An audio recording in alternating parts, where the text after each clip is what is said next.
You're listening to The Pete Shepard Show.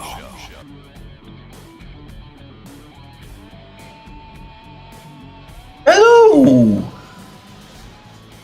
Good morning. It's a Football Friday, ladies and gentlemen, boys and girls. Welcome to another edition of The Pete Shepard Show here on the Coastal Sports Network, everybody. Thanks for checking us out.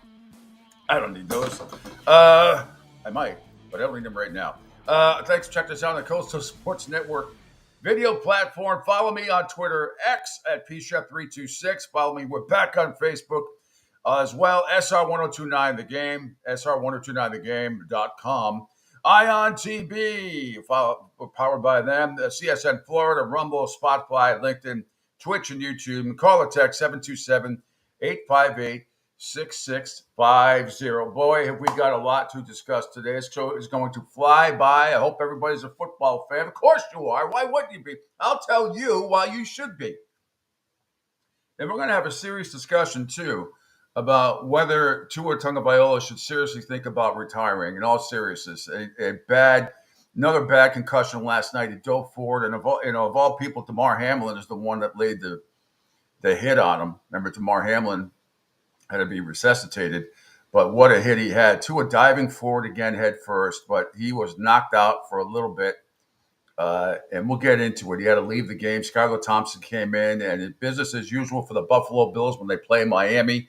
They just steamrolled them last night, 31-10. Tua, even before the injury, which happened in the third quarter, did not play well at all. He threw 3 interceptions, and they were all – one was deflected. The other 2 were really bad, really, really bad. But we're going to break it all down for you. We'll get the reaction. We're going to show you the play in case you missed it last night in the third quarter, what happened. So reaction, classy by Josh Allen. In all seriousness, after on the set of Amazon Prime for the football game. Really heartfelt comments he made about Tua. We got a huge show lined up for you today. We've got some college football news, some crazy stuff. College football last night was unbelievable. The Arizona State-Texas State game was a great game as well. I was watching that. And then we'll tell you what happened. The Southern Alabama Jaguars. And Major Applewhite is coaching that team. Remember him? They beat Northwestern State last night, 87-10. Yes, 87-10. Arizona State had won over Texas State, 31-28. That game was a pick'em. But we'll do all that. But it's mostly going to be NFL. We're going to preview every single game coming up, at least 1 or 2 cuts, audio and some video. Every single game coming up. So the schedule's going to look like this today. 7:45. We're going to do the Red Sox recap. Red Sox report brought to you by Moynihan Lumber. That's going to come up early today at 7:45 because then we're swamped. 8 o'clock, Bill Sparrow's joining us from the Boston Herald and senior betting analyst at Bookie.com. At 8:30, the sports business guru, Rick Horrow himself, he returns. He was at the U.S. Open last week, tennis. He returns at 8:30 for his charm and sensitivity about everything. At 9 o'clock, I will have my pigskin picks. Yes, I will be picking my 5 best college games and that I think are on the board. And I will have my pick for every single game in the NFL against the spread. That is coming up at 9 o'clock. And then at 9:30, Sports Rage, Gabe Morency. You know him, you love him. You can't live without him. Gabe Morency will have his at 9:30. So we are action-packed, jam-packed today. And we say good morning to Angel Martinez. Good morning, Angel. How are you? Good morning, Pete. As it is Football Friday once again, it seems like it came and went quickly for week 2 here. It's amazing, isn't it? I mean, and in college football, we're already into week 3 this week. It's unbelievable. It flies. I swear, I think it's because we live down here in Florida. The time goes by even faster than when you live up north. But yeah, it's before you know it, it's half the season for both. We'll be here and gone, especially for college football. I mean, 2 more weeks left to September before you know we're start talking about bowl games. So it's not that far away. Yeah, and last night the Buffalo Bills, Josh Allen taking care of business again. I mean, he only had to throw the ball 19 times. Excuse me a second. I mean, it's just same old. They just own the Miami Dolphins. I mean, he's 11-1 against them the last 12. I think 12-2 overall. They just, the game was 7-7 in the first quarter, but it felt like Buffalo was just going to have their way with them, and eventually it caught up with them. And Tua was terrible last night. and then he's seriously hurt again with concussed for the third time. He was 17 to 25 for 146 yards, 1 touchdown and 3 picks. Josh Allen, 13 and 19, 139 yards and 1 touchdown. We'll get all the reaction and everything else. But the big story again in the third quarter. And he's running and I'm scrambling and I'm screaming at myself and at the TV, don't go head first. Don't go head first. I don't want to see anybody hurt like that. And and all the concussion experts immediately, we'll play the clip for you, right? Actually, let's play the clip now and get that so people can see it. Right. Talk about it. In case you missed it last night in the third quarter, it should be like 4 down, yeah. Under Adam Schefter's got the whole thing. Al Michaels with the call along with Kirk Herbstreit last night. Quickly before I get into the video, as Gaspam Guy already says, good morning, fellas. Hope everybody has a great day. Pete, I heard yesterday on the radio that your friend Chris finally watched Planes, Trains, and Automobiles the other day. Oh, okay. Well, that's good. I'm glad he did. For all those years, he said he was going to do it. And, Craig and I would tell him it's one of the greatest movies of all time, especially around Thanksgiving. Sure. It's getting closer, by the way. But anyway, okay. Enough of that. Here's what happened last night. Here's how Tua got hurt in the third quarter. You're down by 21 points, 4th and 4. Pressure. Tua steps up. He's going to run for the first down and takes a shot at the 6-yard line. Hamlin hit him, and Tua down. Picked up the first, split the seam, but pays the price. You're down by 21. Yeah, there it is right there. Let's play it one more time, Angel, if we could. And I want you to freeze it when he goes down and sticks his right hand up. Tua, that is. Points, 4th and 4. Pressure. Tua steps up. He's going to run for the first down and takes a one more second. shot. Right, okay. All the concussion experts out there that I've read about and talked to them, I know this as well from before. When you get concussed or you get knocked out, your right hand, apparently, it's a reflex, or it's not a reflex. It's a sign. Might be a reflex, but it's a sign that you have been knocked out unconscious. It may have only been for a couple of seconds, but that is like a calling or something. Right. What it is, a reading concussion. So he was unconscious again, and obviously after this, left the game, colliding with defensive back Damar Hamlin, hit the back of his head on the turf, and was quickly ruled out. And he's going to have to miss. He's definitely going to miss the Dolphins' next game, which will be at Seattle, believe it or not, on Sunday, next Sunday, the 22nd. So Buffalo wins 31-10, but the big story is Tua Tagovailoa. Skylar Thompson came in and was 8 of 14 for 80 yards. A-Chain surprisingly had 96 yards on 22 carries, a long of 17. Cook for the Bills had 70 yards on 11 carries and also rushed for a couple of touchdowns. Josh Allen threw for a touchdown, no interceptions. He only had a throw for 19 times for 139 yards. But they were in good field position most of the night, and particularly three interceptions that Tua threw. 2 were definitely his fault. 1 was a kind of a tip, but still was not a great throw. If we could, Angel, also on get the reaction, then we'll talk about Tua maybe seriously having to consider to retire. So if we could scroll down on my Twitter, the reaction afterward, Josh Allen, it's on Doe Climate's site. Josh Allen on the set after the game was very classy and talking about Tua Tagovailoa. If we could play that. Thanks, Angel. Speaking of afterwards, remind me of outfits. Okay, yeah.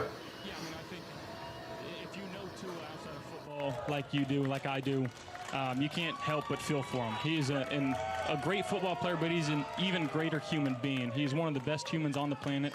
I got a lot of love for him, and I'm just praying for him and his family and hoping everything's okay. But yeah, it's tough, man. This game of football that we play, it's got its highs and it's got its lows, and that's definitely one of the lows. Yeah, I mean, I think. Yeah, no question about it. Angel, now also, if we could go to Total Sports Prep, and obviously it's the NFL story, and it's the first one down. I wanted to play. I'm not going to play any highlights for a second. I just want to get some reaction as well, post game reaction. Let's see. Let's go down to let's go down to Mike McDaniel. It's about halfway down. It's Mike McDaniel, head coach of the Miami Dolphins. He believes it's safe for Tua to keep playing football. Yes. You see it, Andrew. Let's scroll down. It's kind of Yeah, I think that's thank you. From a medical standpoint. That's I don't approach things that I'm far inferior of expertise. I'm just there to support my teammate, like I said. And, you know, I think you know there's for me to go ahead and forecast things that I don't know in my non-field of expertise, I don't think that's appropriate. I think we'll find out some more information tomorrow in terms of where Tua's at. He'll be able to spend a good amount of time being evaluated, and then we'll have conversations and progress as appropriate. But I'm like the rest of his teammates who he went around the locker room and connected with.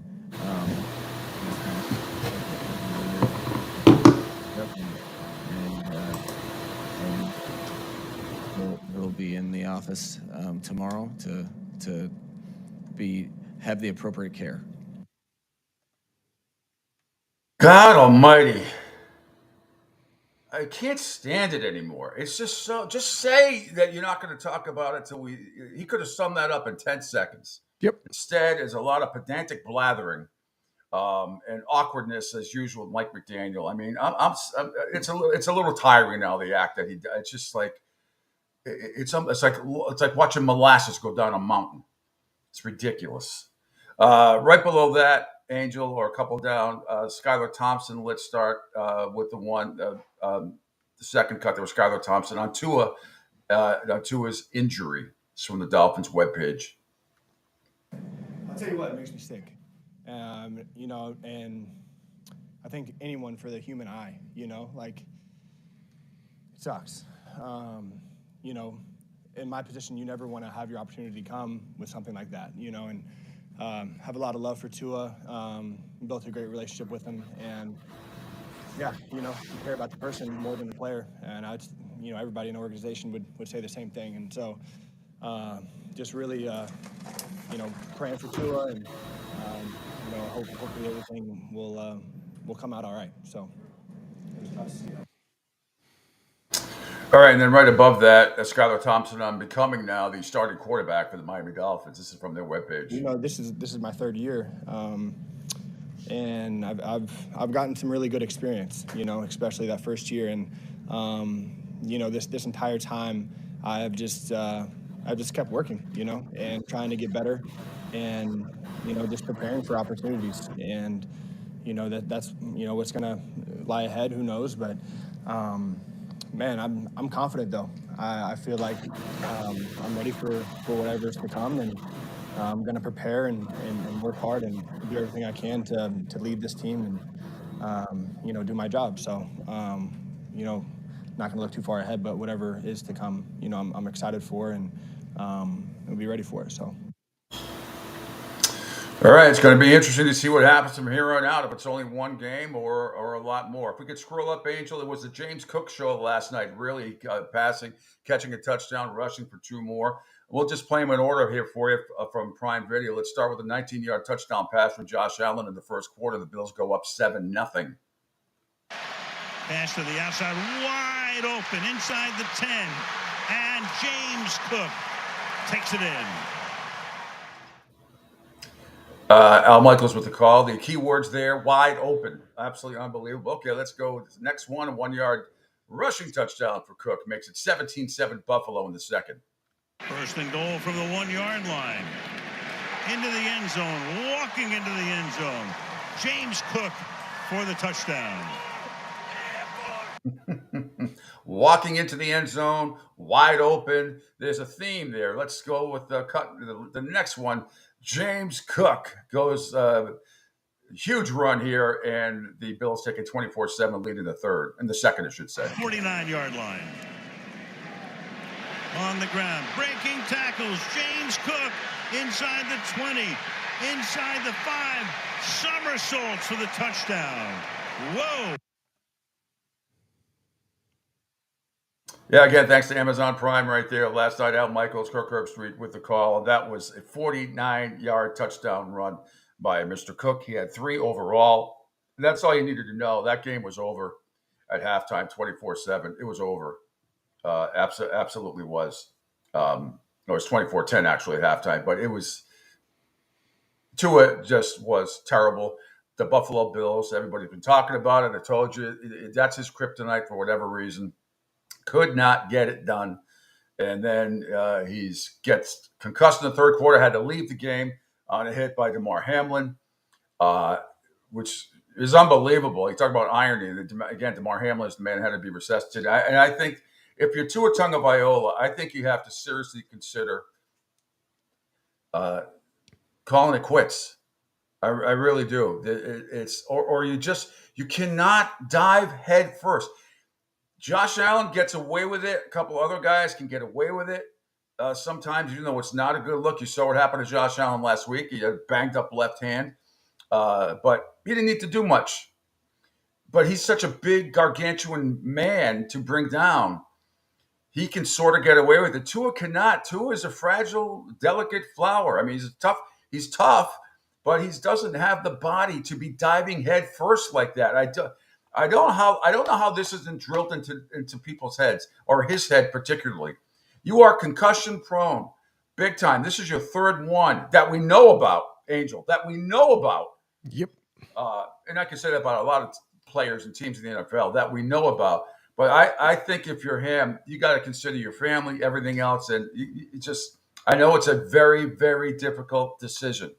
I understand that, but either you got to change the way you play when you scramble and not dive head first ever, ever, ever again, or you got to consider talk with your family about retiring. I'm serious, and I'm sure this is going to be brought up today by a lot of people. We just get to be on the air first and can talk about it. So it's going to be. It really is. I think it's going to be an interesting decision, and particularly if. He's definitely missing next week's game at Seattle. There's no question about that. Now, will there be multiple games that he misses? That's the question. I think there will be. You got to figure, there comes a point in time where you do have to take a look. And if you see too, he walked back on his own to the locker room. But if you end up taking, and he should have slid more than anything else, you don't slide, you freaking lose, number one. And then the other thing too is that if you know at this point, this is number 5, and you were easily concussed. He just had I think it was like less than a year ago, his second or third child. It's time. It's time to say goodbye. Jerry from Ryan says, "Good morning, guys. Is it me or Adele Michael of the Al Michaels? Al Michaels, yeah. I think it came out of Adele, but yes, Al Michaels. Is he at the best way he does?" He texted in. I couldn't hear what you said. Al Michaels, what? He says, "Is it me or is Al Michaels one of the best at what he does?" Yeah, he's faded a little bit, but yeah, he's obviously one of the greatest announcers of all time. Very versatile. I love him a lot. I don't think he's great with Kirk Herbstreit and on Amazon Prime, but I don't watch games for broadcasters. But yeah, Al is very good. He's very professional. I just don't think there's a lot of chemistry there between him and Herbie, like there is when Herbie does college football. But it doesn't. We'll see what happens. He's there for at least the rest of the year, and I think that's going to be it. Is he going to retire after this year? I think he said that. I can't remember. Meanwhile, Angel, if we go back to Total Sports Prep, And cut number 3, where Sean McDermott in the locker room victory speech following the Bills' 31-10 win. This is from the Bills webpage. Guys went down. Guys stepped up again. That's a sign of a really good football team, man. Really good football team in the division on the road. Right? In the division on the road. Give yourself a round of applause.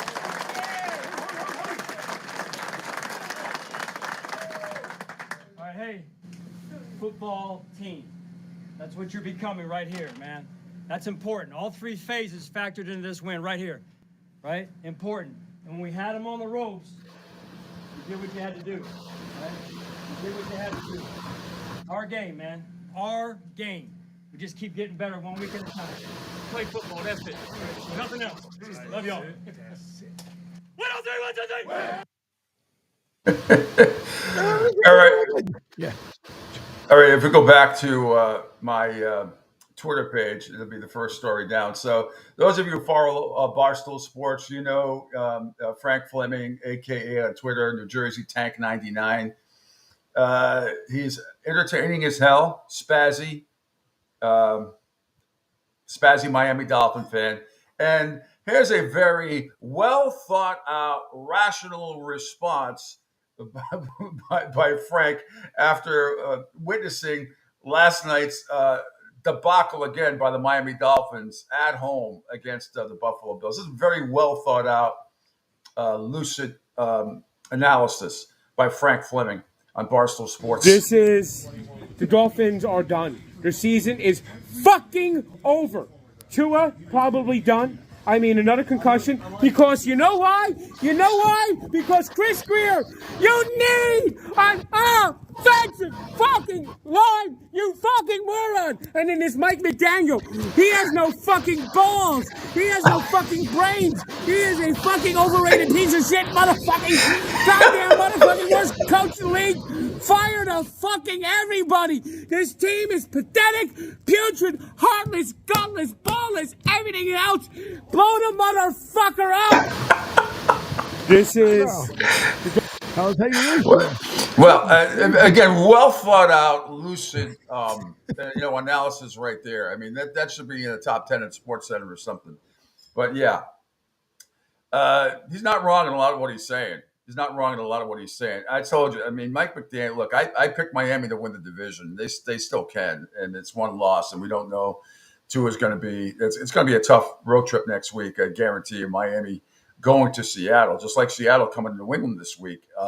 They don't do particularly well in 1:00 games, but I'll get to my pigskin picks and everything else. We're going to have reaction from or a preview sound from every single game coming up after the break. But the Mike McDaniel, it's just wishy-washy. It's very Charlie Brownish to me. Yeah, it just is. I don't think they can win the division. I still think they can win the division. For now, I may change my mind after the end of the day if Tua's going to be out. If Tua's out multiple games, then no, they're going to have a hard time making the playoffs. But it's just the wishy-washiness of Miami and the I don't know. You just don't get that vibe to show up like that at home. I mean, he sucked again. I don't know how you can be that bad at home. And then I heard these people yesterday, and I used to hear this with Patriot fans or anti-Patriot people all the time. And it's not just them. You hear about it when somebody on your team goes to another team, like Poyer going, to Miami, used to be with Buffalo, right? And somehow everybody thinks when somebody that, especially division rival, like a Saquon Barkley, is going to reveal all these secrets about the New York Giants to the Philadelphia Eagles. I mean, the Giants know that, as pathetic as they are. They know that. The Bills know what Poyer brought. They know, and they're not going to. Things are going to change. The stuff about that this player goes from this team to that team, and all the secrets are going to show you how. It's ridiculous. It never, ever happens that way, and people have to get it out of their heads that. Because one person goes from this team to that team, particularly division rival, that all these secrets are going to be revealed. It's ridiculous. It doesn't make any sense to me. Nope. It's a nice conspiracy theory, but let's see. What else? Yeah, we're gonna take a break, and then we'll come back and do some preview sound for everybody. Talk about college football last night as well. Actually, Angel, if we could go to the ESPN page and NCAA football scores, and this might require a little bit because Scott Van Pelt had a great thing, and you're going to have to go on the college football scoreboard, Angel. You're going to have to go to FBS 1A. That'll have all the games, not just the top 25, and then just scroll down a couple and hit Gamecast, and you will see South Alabama's 87-10 thumping of the Jaguars, thumping the Northwestern State Demons.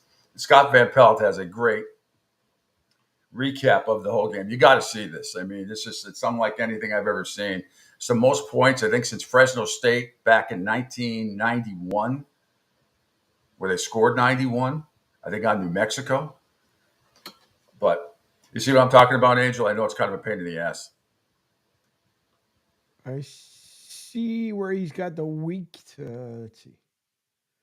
Week 3 college football winners. Yeah, you got to. It's on ESPN. You got to click on the far right about FBS Division I teams, with the Jaguars are out of the Sun Belt, and then you got to hit Gamecast, and then the video you'll see it. It'll say South Alabama's 87-point game is SVP's best thing I saw today. Oh, we can take a break. Maybe let's take a break now, and you can find it during the break. You see it? You see what I'm talking about?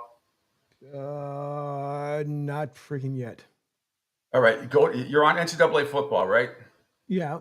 Okay, go to the right. Go to scores. Okay. Hit scores.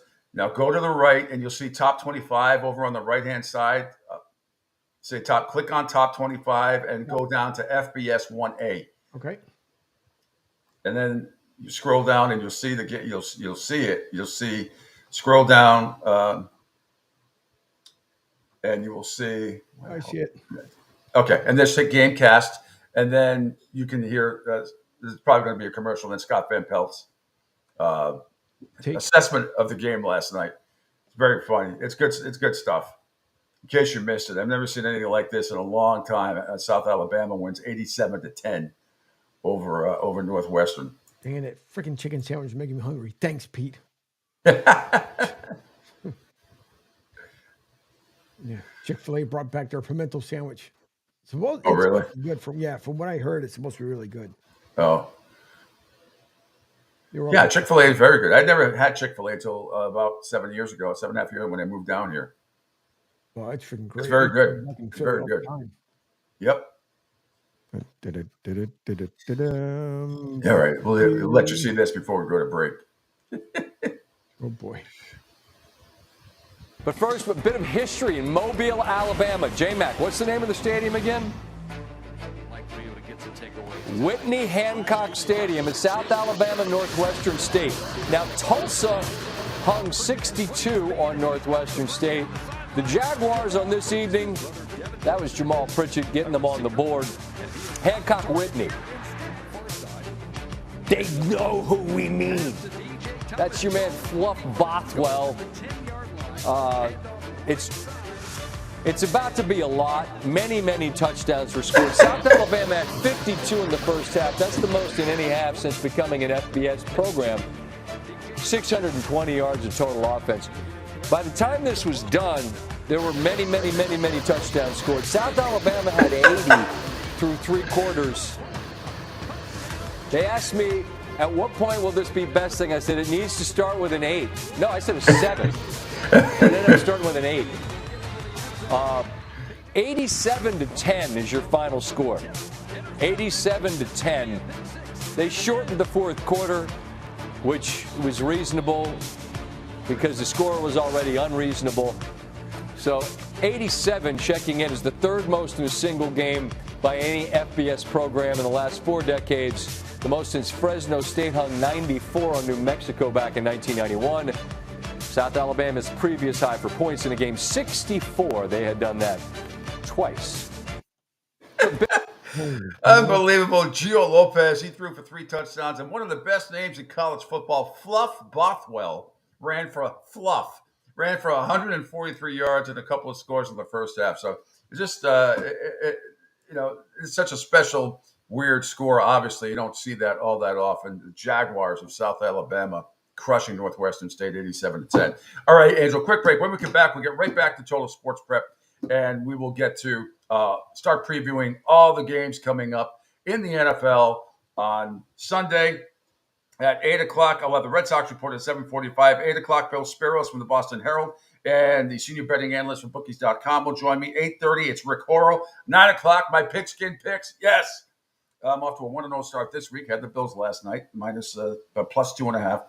And then at 9:30, Gabe Morency's Sports Range will have his at 9:30. It's all part of the Pete Shepard Show right here on a Football Friday on the Coastal Sports Network. Hi, folks. This is Gerard Moynihan of Moynihan Lumber, and I would like you to know that our company has been selling Anderson windows for over 60 years. See the complete line of Anderson windows at any of our 3 locations in North Reading, Beverly, or in Plastown, New Hampshire, or at MoynihanLumber.com. What's up, Southwest Florida? Jimmy the Beef Guy here. Fort Myers, we answered your call. We're pumped to announce the opening of our second location. It's on 41 just north of the Edison Mall. And guys, nothing's changed here. The beef, the sausage, the breaded steak, our Maxwell Polish. Now serving you in 2 locations, Fort Myers and Bonita Springs. And don't forget, if you're having a party, check out our catering menu. Hey guys, when you're at the counter, don't call it Gardenia. It's pronounced Jardiniere. Ion Tampa Bay is the latest news, weather, and traffic for Pinellas, Pasco, Ellsboro, Hernando, and surrounding communities. Stay connected on X, Facebook, and their website, iontb.com. Ion Tampa Bay keeps you informed on breaking news as it happens. Southwest Florida's newest game in town. Sports Radio 102.9, the game powered by Ion Tampa Bay. We'll be right back. Adopt US Kids presents What to Expect When You're Expecting. A teenager. Learning the lingo. Today I'm going to help parents translate teen slang. Now, when a teen says something is on fleek, it's exactly like saying, that's rad. It simply means that something is awesome or cool. Another one is totes. It's exactly like saying, totally, just shorter. As in, I totes love going to the mall with Becca. Another word you might hear is jelly. Jelly is a shorter, better way to say jealous. As in, Chloe, I am like so jelly of your unicorn phone case. You don't have to speak teen to be a perfect parent. Thousands of teens in foster care will think you're, rad just the same. To learn more, visit adoptuskids.org. A public service announcement brought to you by the U.S. Department of Health and Human Services, Adopt U.S. Kids, and the Ad Council. This is the story of a very special woman. In a matter of seconds, she turned herself into a great mathematician or an entrepreneur. Her knowledge was limitless and still is. She could also make monsters disappear, especially those that lurked in the shadows under the bed. Once, this woman put back together a teenage girl's broken heart, which had been shattered in 1,000 pieces, just by giving her a bear hug. She masqueraded as a regular person at work, but as a superhero at home. Everyone knows her as Gabriella. I still call her Mom. Your hero needs you now, and AARP is here to help. Find the care guides you need to help, complete with tips and resources at aarp.org/caregiving. A public service announcement brought to you by AARP and the Ad Council. Hey, Dad, your prescription will be ready in just a minute. Hey, Dad, your laundry will be ready in just a minute. Dad, your lunch will be ready in just a minute. Hey, honey, why don't you take a minute? When you help care for a loved one, you give them as much time as you can, making sure they're safe and comfortable. But it's just as important that you take some time for yourself. At AARP, we can help with information and useful tips on how you can maintain a healthy life balance, care for your own physical and mental well-being, and manage the challenges of caring for a loved one. Because the better care you take of yourself, the better care you can provide for your loved one. Thanks, Dad. Thank you. You're there for them. We're here for you. Find free care guides to support you and your loved one at aarp.org/caregiving. That's aarp.org/caregiving. A public service announcement brought to you by AARP and the Ad Council.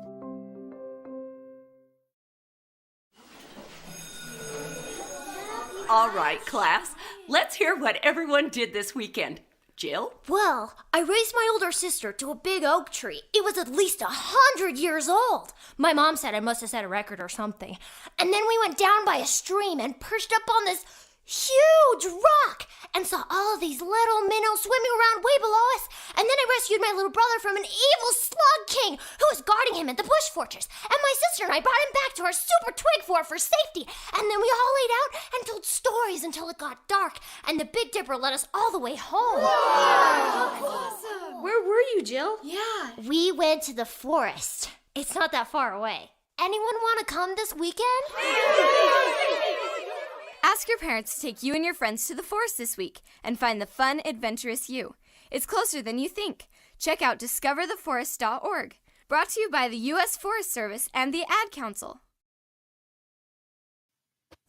Don't spaz out because your team lost. Let Pete do it for you. Now, back to the Pete Shepherd Show. Back here on the Pete Shepherd Show on the Coastal Sports Network on this Football Friday. Spalding says Clearwater lost to Lakeland last night. Playoffs. In what sport? Minor league baseball. That is the affiliate for our Philadelphia Phillies and the. Yes. Okay. I was like, high school football on a Thursday? No. Okay. No, okay. All right. We'll get to baseball in a little bit. Some interesting stuff. The big story of the day, though, was Tua Tagovailoa, a third concussion that we know about, happened last night after he had to leave the game in the third quarter, suffered a hit from Damar Hamlin, his back of the head against the turf, and we'll show it again to you in a little bit. If we could, Angel, I did just come across another reaction from Dan Orlovsky, and it's on my Twitter page. You might have to refresh. It should be the first story down under the show. Dan Orlovsky is hoping and praying for Tua and maybe some options for the Dolphins. I also have a poll question out there as well. Right under that, should Tua seriously consider retiring? Really simple, yes or no. So far, everybody is 100% yes. But so you can go on Twitter, on my Twitter at pshep326 and check out the poll and vote if you so wish. 28 votes so far in only a couple minutes it's been out there. 100% he should retire. 28 votes so far. And I just put it out there. Okay, here's Dan Orlovsky on Tua. I hope Tua is going to be okay, obviously. I hope Tua is going to be okay. I think Tua should do what's best for Tua, and Tua and his family should determine what's best for him, and Tua and the Dolphins should determine what's best for him. I don't think we need 1,000 people telling Tua what he should or should not do. I do know this, as a Dolphins, they're a good football team, and there's obviously now that question that's reemerged of his health, and I think they have to make sure that the person that they have in place, if Tua decides to not play or he can't play for an extended period of time, he's got to play. I think they're a good football team, and if I were the Dolphins, I think the two places I would try and call first would be Kansas City for Carson Wentz. I don't think that they would let him go, and Jacksonville for Mac Jones. I think the Dolphins have to try and figure out, or plan to figure out, who can they have or go get to win football games with in case Tua can't or decides not to go again. Notice you didn't mention Skylar Thompson at all, the current backup for the Miami Dolphins, which I think is interesting. Zero faith. The Mac Jones thing is interesting, although I don't think the Jaguars are willing to let him go. They might, but we'll see. They have their own Trevor Lawrence, I think, is going to bounce back in a big way. Not just him, but Travis Etienne, who fumbled the ball through the end zone in Miami last week. We'll get to the preview of that game as well. But interesting stuff there. But see, I'm not the only one. This is going to be the big theme of the day. I guarantee you, Charles Barkley, Angel, guaranteed. It's going to be a big subject today across all the ESPN platforms and across NFL Network. Should Tua retire? And I do think he's got to take a long, hard look in the mirror and consider it. I really do. He is just concussion prone, and it's not worth it. It's just not worth it. Nope. For his family, but we'll see. I know it'll be incredibly hard to give it up, but others have before as well. You can't slide head first. Every time he gets sacked, you cringe because you don't know. This jiu-jitsu bullshit and how he's going to fall and learn to fall last year and all that crap. Look, man, all that stuff means nothing when you dive head first forward. Okay? Believe it or not, back in the day, I took Kempo for a couple of years, martial arts. Great workout, great stuff. But I didn't dive head first into a brick wall as one of the exercises. One of the drills that we did. I got kicked in the head with my gear on a couple of times, but you don't dive head first. So all the jiu-jitsu training you can have all you want, it's not gonna save your ass. It's diving head first into Damar Hamlin. Crazy. Yeah. It is a Football Friday. You have all your Eagles gear on. I have my Patriots gear on. Your Eagles have Atlanta on Monday Night Football. And I think the Falcons are going to be in big trouble. We'll get to all of that. But any more thoughts on Tua, Angel, before we get going? The poll question is out. More people are chiming in. It's very simple. Should Tua retire? Yes or no? And we have 37 people so far. 97.3% yes, 2.7% no. He's got to retire. And for Mike McDaniels to turn around and saying that, we probably expect him back on the field. No, you shouldn't, because you should be talking to him and tell him, listen to it. I understand you love the game. I understand you want, like every other NFL athlete, they want that elusive Super Bowl ring. But there comes a point in time where you have to remember your family. And if anybody remembers, well, refer it back to Junior Seau. No one knew what Seau was going through, and that was because of concussions. So before it gets to that point, or you start forgetting stuff, him just being delirious the way he was, and then amongst the hit, but just the impact on the ground, it's just telling you that you have taken one too many. And now he has that dazed and confused look, and you have to stop. You got to talk about your family. You have to talk among them. More, your friends are one thing, family's another. Think about your kids. It's time for you to hang it up. All righty, well said. Let's go to Total Sports Rep. Let's start not with Chicago or Houston. But let's go with Tampa Bay at Detroit to start. And let's see, Dan Campbell, reminiscing a little bit. Dan Campbell, let's go. Let's play all these cuts in order. Dan Campbell on the Lions D-line versus the Rams.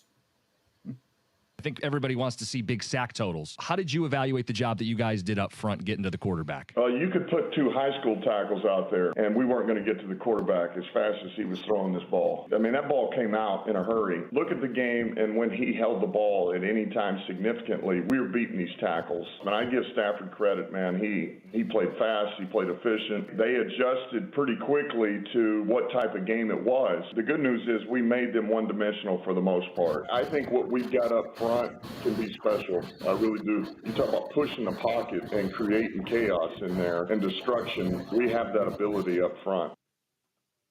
All right, next cut. Detroit's, again, head coach Dan Campbell said the Rams and Tampa Bay capable of winning their divisions.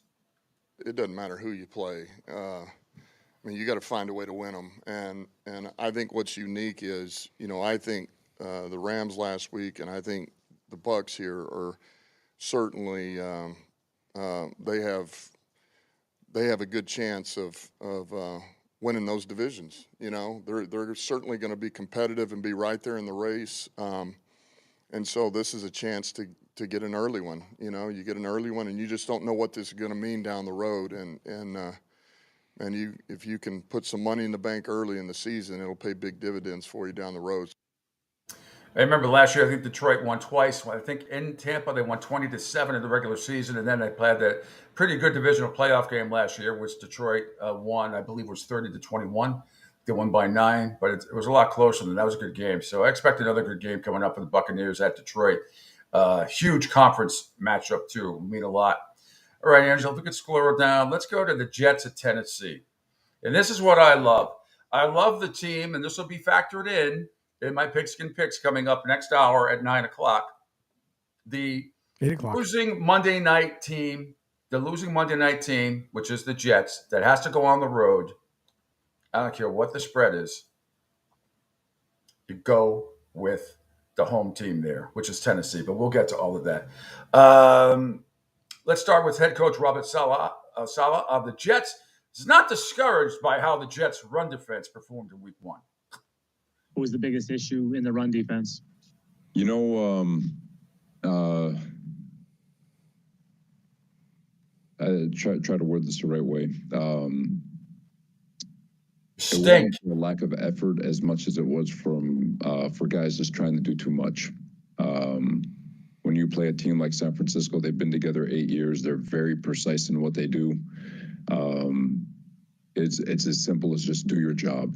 Do your job, and we would have been in much better shape. Like I said, in the second half, I felt like we got to it. We played better in the run game.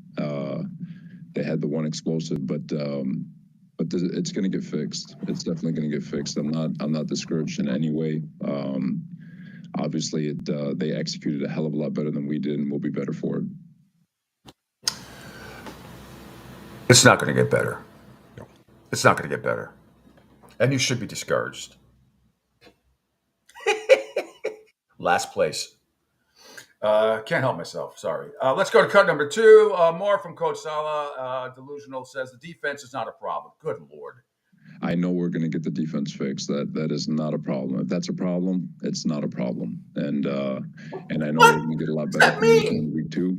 We got a great opportunity this week against Tennessee on a short week. They were very unfortunate not to come away with the game, their game against Chicago, and they've got a lot of really good pieces. They got one of the best O-line coaches in the history of football who's given us fits over the last few years. So it's going to be a tremendous challenge. But like I said, guys, it's a 17-game season, got 16 of these left, and getting the defense fixed is not going to be a problem. That equated to Pete, I'm talking, I'm not talking. The defense isn't going to be a problem. And if it is a problem, it's not going to be a problem. Right? Did I hear that correctly? Jesus, Come on. All right, let's go to more delusional people like Aaron Rodgers talking about the overreaction. This is all from SNY Network. Different team, different time, different era kind of thing. But you were, a lot of people remember you for the relax thing in Green Bay for overreaction. Is there any parallel to what went down in San Francisco Monday night and to what you have to look ahead forward? I mean, I think we always got to stay relaxed. It's a long season. I think at times people think the season is like you're out in the prairie or the desert and you're wandering around trying to find water. But it's more like a nice, slow bolero, where we're just reacting to whatever comes to us and through us, and just trying to not get too high with the highs or too low with the lows. The league is a lot different than when I said relax years ago, in that there's just so much more coverage, that there's so much more opportunity for overreaction. So I get it. We want to win. Our fans want to win. The organization wants to win. But the process has to be the same. If it's good enough in week 1, it's good enough in the playoffs. So we got to stick to the process and the preparation, the way that goes, and trust that it's good enough. Like a nice and smooth bolero. Like a nice and smooth bolero. What in the wide, wide world of sports are you talking about, Aaron Rodgers? I'm telling you, Tennessee's going to have a great shot to beat them. The Monday night team that goes on the road, particularly one as bad as the Jets. I told you, I don't care what they look like on paper. JETSSTINK. Until you prove otherwise. Joe Namath's not walking through that door. Richard Todd is not walking through that door. Eddie O'Brien is not walking through that door. Does he need a Zen garden, like a little Zen garden before he goes on the field, put koi fish and just kind of rub his hands like, good auras, good auras. I don't buy into any of his fucking bullshit. That's all it is. It's just bullshit. What have you done for me lately? I mean, please. You used to be one of the greatest quarterbacks of all time. Now, I'm not so sure. Meanwhile, let's scroll down a little bit. Let's one more Salah about. He has no update on Hassan Reddick, a guy that traded from the Eagles, knowing full well that he wanted a contract or he was going to, pout and suck his thumb and not play. But the Jets didn't understand that. Joe Douglas and company up there in the front office. Robert Salah talks about the situation between the team and Hassan Reddick. Is there any any sign of Redding today? Not that I'm aware of. Given the way the defensive front played, how much more of an urgency does it create to try to get that situation resolved? From a pass game standpoint, like I said, I thought San Francisco did a really nice job getting rid of the ball. We're always going to want our own in the building. It is what it is, but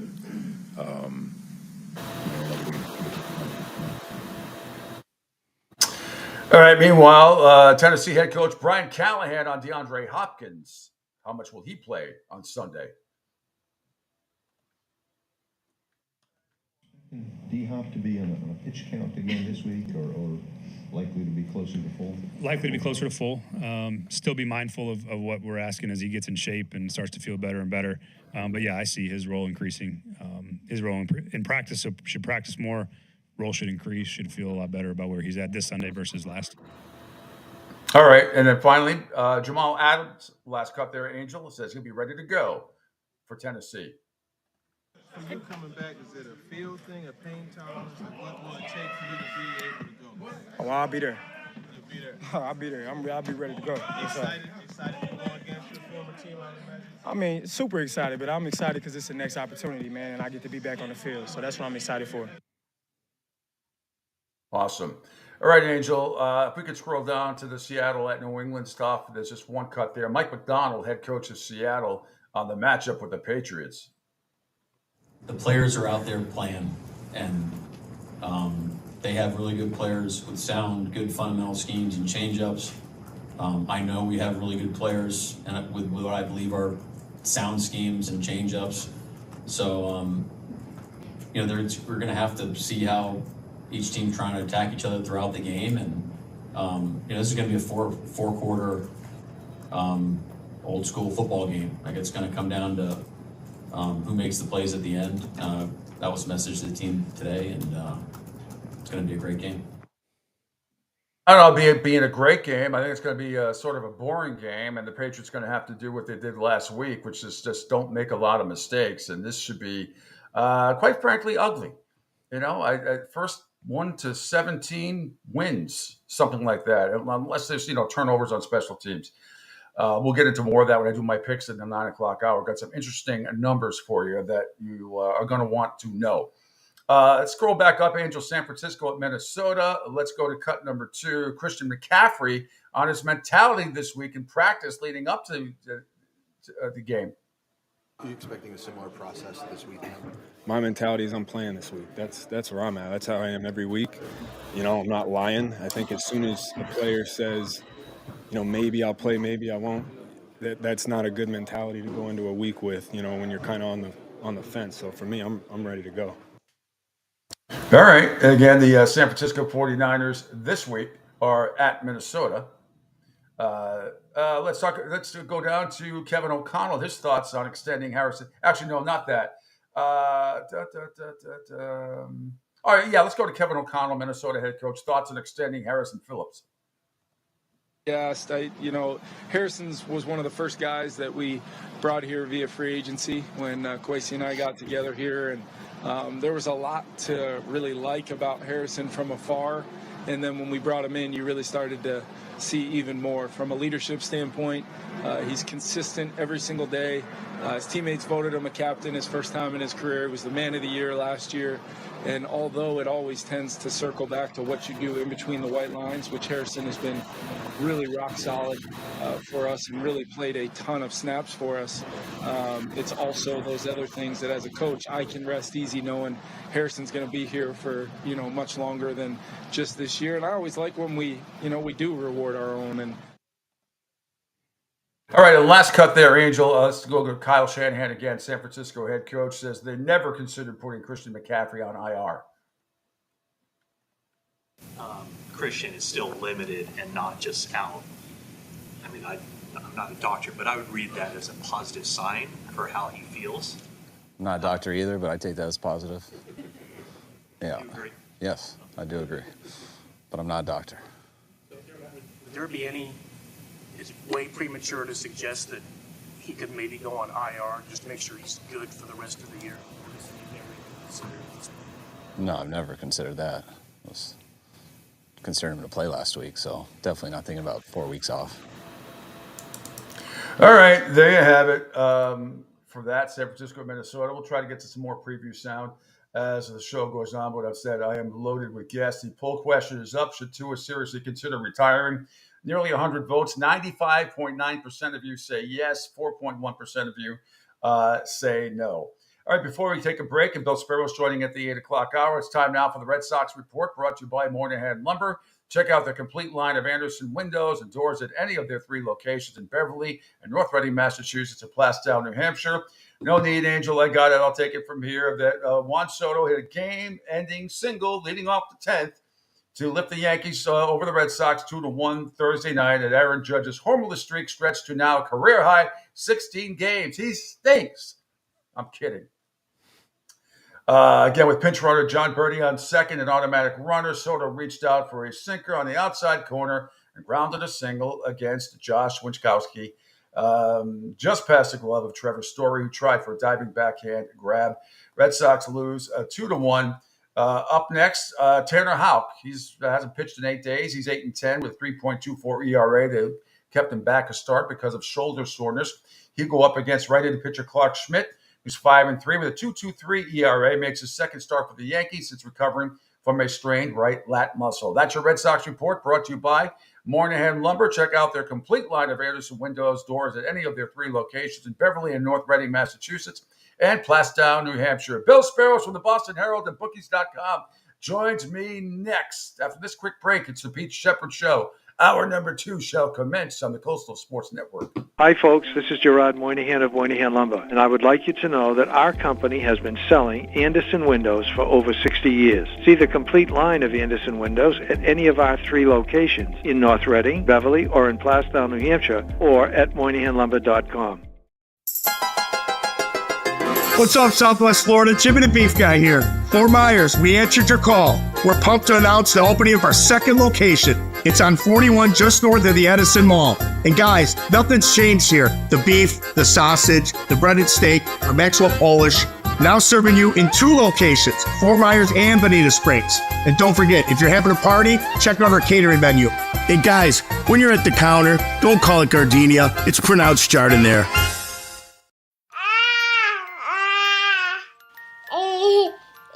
To some people, the sound of a baby babbling doesn't mean much. But that's not necessarily true. By 6 months, they're combining vowels and consonants. By 9 months, they're trying out different kinds of sounds.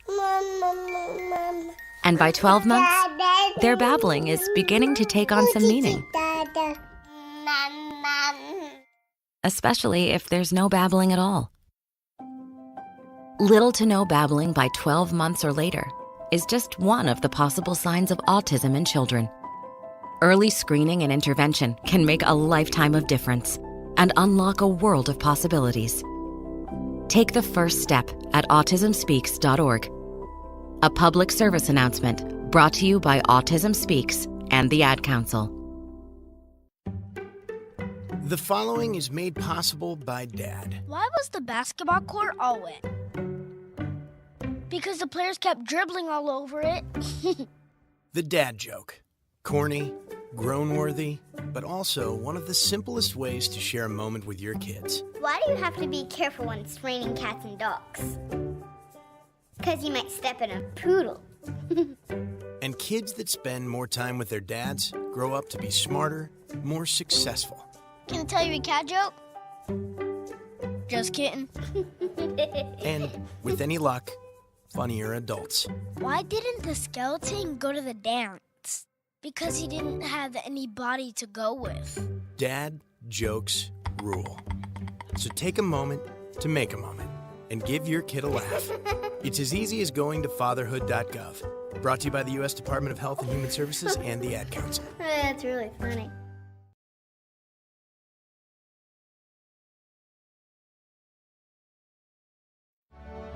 Okay, men, this is your time.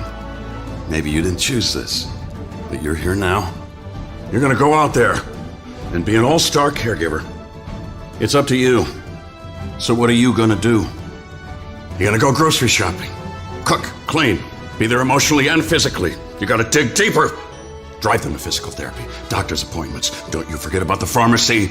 I know you won't. Because that's what caregivers do. Don't give up. Don't ever give up. This is your time to show the world, your family, and yourself that you're tougher than tough. Now go out there and be the best caregiver this world has ever seen. Caregiving is tougher than tough. Find the care guides you need at aarp.org/caregiving. A public service announcement brought to you by AARP and the Ad Council. Hi, I'm Danica Patrick and proud aunt. Watching my nieces grow, play, and learn is amazing. But not every child gets to be carefree. 1 in 6 kids in the U.S. are hungry. 1 in 6. That little girl sitting alone at the playground, she can't play like the other kids. She doesn't have the energy because she's hungry. School lunch will be her only meal today. It breaks my heart that this is the reality in our country, but it's something that Feeding America is working to change. Each year, the Feeding America network of food banks rescues billions of pounds of good food that would have gone to waste. This food is then provided to families and children in need. Being a kid should be about using your imagination, learning, and having fun. These children shouldn't have to miss out on simply being a kid because they're hungry. To find out how you can help end childhood hunger in your community, visit feedingamerica.org. Brought to you by Feeding America and the Ad Council. You want the best in sports and entertainment? You got it. Now, back to the Pete Shepard Show. Back here it is, hour number 2 on the Pete Shepard Show on the Coastal Sports Network. Thanks, everybody, for checking us out across the video platform. Following me on Twitter X at PShep326, on Facebook, SR1029thegame.com, Ion TV, CSN Florida, Rumble, LinkedIn, Spotify, YouTube, and Twitch. And call or text 727-858-6650. Bill Sparrow is going to be joining us in just a second. JETS, suck. Yes, that's one of my favorite sayings, Tim. Also, a 1 and a 2 and 3 interceptions, same old Dolphins. Well, it's same old Dolphins against the Buffalo Bills. That's for sure. There's no getting around that. I mean, he's 11-1. Josh Allen is 12-2 overall, I believe, and he gets Player of the Week. He's not going to get it this week, but Cook might, who had 3 touchdowns, 1 catching and 2 running. And then Timmy says Brissett versus Smith coin flip. Yeah, I still got to give Seattle a little bit of an edge. They got more playmakers at the wide receiver spot than the Patriots do. So it's going to be an interesting game. I think the Patriot defense will hold its own, and it'll be a game. I'm not sure any team gets to 20. The total's 38. I'll have more on that. But when you look at the they got Metcalf, they got Jigba, they got Lockett. I mean, they just have more. They have a few more playmakers on offense than the Patriots do. Can the Patriots force some turnovers? We'll get into that a whole lot more. Bill Sparrow is going to join us momentarily from the Boston Herald and Bookies.com. Let me see. Nice. Just so you say, yeah, we're really gaining. This network is gaining so much momentum. It's crazy. How many people, especially over the last month, have checked in. It's made the shows awesome, not just this show, but all the other shows, Angel's Show, Martinez and Company, Drive Time with Q, with Rich Quinones. He does a great job. Jerry says, hey, Aaron, if the league has changed that much, why didn't you practice the preseason? That's a very good point. That is absolutely a very good point.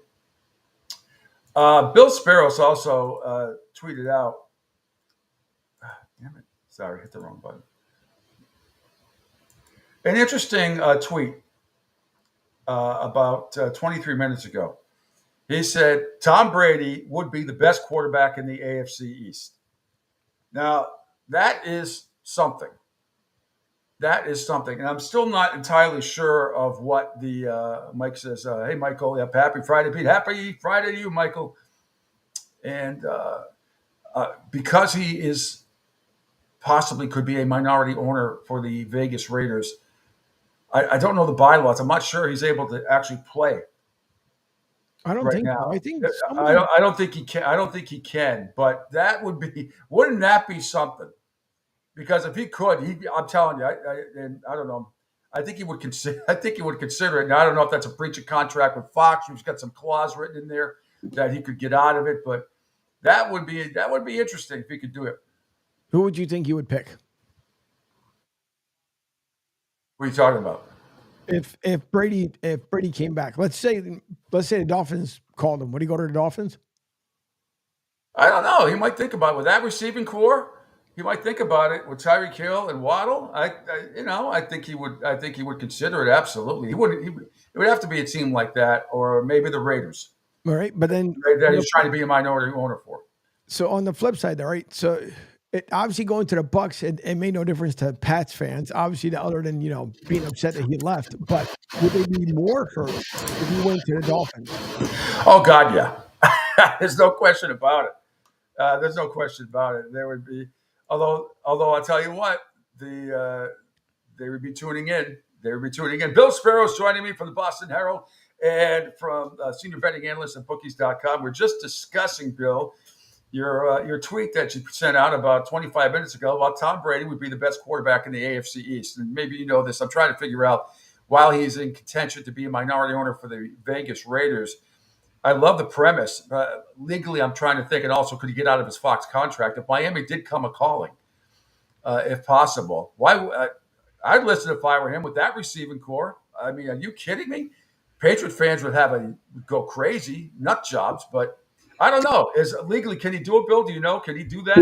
Well, no. I mean, if he's going to be an owner, and I've written this, and I probably said it on your show, and I think I've said it on a few others, it is not possible for anyone to have an ownership stake and play in any league because of the union, because every contract in the NFL has to be ratified by the players union.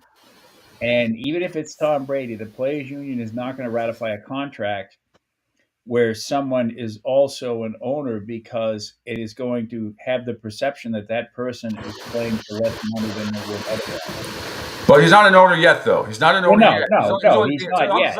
I'm saying like today, he is a free agent. He is a free agent. He is free to. You could sign with them if they came calling. And I'm wondering, though, would he be in more trouble with Fox to try to get out of that contract, or he might have some clause in there that we don't know about? I don't think Fox would stop him. I frankly don't know how they could, because it's not like he's taken a job with ESPN, and I'm sure that his deal has a codicil in there if he does decide to play. Maybe the only agreement is he has to break the news on Fox, but other than that, there's nothing legally prohibiting him from playing. And I do believe that. I was probably 80% serious when I said that. Mm-hmm. I would like an argument to show me how Aaron Rodgers hobbling on a bad Achilles is better, or how Josh Allen is better. I mean, he's certainly, more durable, but I would take Brady's arm over Josh Allen's arm any day of the week, and I would take Brady's in-game judgment over anyone on the planet. Mm-hmm. And that he is got. Can you imagine him with these guys in Miami? What he would do? Well, he had Randy Moss, and they went 18-1, and they walked off the field in the Super Bowl with a lead with less than a minute to play, with 3 chances to win. So, I think that the offense would be phenomenal. You got to remember, he lives in Indian Creek. His kids are there. Yeah. The stadium with traffic is probably 45 minutes to an hour from his house. It would certainly fit. It's the only possibility left. I don't think he'd want to do San Francisco just because of the fact that his kids are on the East Coast. Yeah. Or the Raiders for that matter, even though it would be probably an ample opportunity. Him and Devontae Adams would be an interesting. I think you're absolutely right, Bill. I think it's fascinating to me. I wonder if this is going to be brought up on some of the other shows today. And Why not? Because, and the other part of this, sadly, and I put it up on a poll, and Angel and I talked about it early this morning. I think Tua is going to seriously, and of all people, how about DeMar Hamlin? Of all people, my God. Yeah. But I think Tua has to seriously consider retiring. I really believe that. He shouldn't be diving head first anyway. No. He does not have that type of body. We all know that. He has a hard enough time getting up, falling backwards. But diving head first is a no-no. But I really think, Bill, that he should consider retiring. Well, it's funny. I liked him to be MVP this year because of the fact that he stayed healthy last year, because, you know, he had avoided these sorts of plays all season last year. And, you know, for whatever reason, and, you know, obviously he's a competitor, he's an athlete, I get all that. But, you know, you also have to be smart enough not to make that play. I mean, all he had to do was slide. That's it. He had the first down. And I intellectually, I guess I can understand or why he did it because of the type of player and person, but it was just really, really foolish on his part. And to your point, you know, maybe if he's not able to change the way he plays for whatever reason, and, you know, you are what you are, right? Maybe it is in his best interest to retire, because it's evident after last night that he's not gonna. Because he did it all last season. He learned how to go down. He learned how to avoid sacks. And then last night, just, you know, one play, it all went away. And given his history, this is the third one that we know about. Remember, Giselle told us that Tommy has had concussions. So we don't know about the ones we don't know about. Right? Exactly. I brought that up earlier. It's a great point. I said that. It's only, and that goes for everybody in the NFL. Mostly quarterbacks or running backs get this, receivers. But I agree. It's 100%. 3 that we know about. And of course, that doesn't, you know, we don't know about college. We don't know about his younger days. How many concussions did he take practicing in Tuscaloosa? We don't know. I mean, you know, so yeah, that's 3 that we know about that we saw on television. So I would imagine it's probably been way more.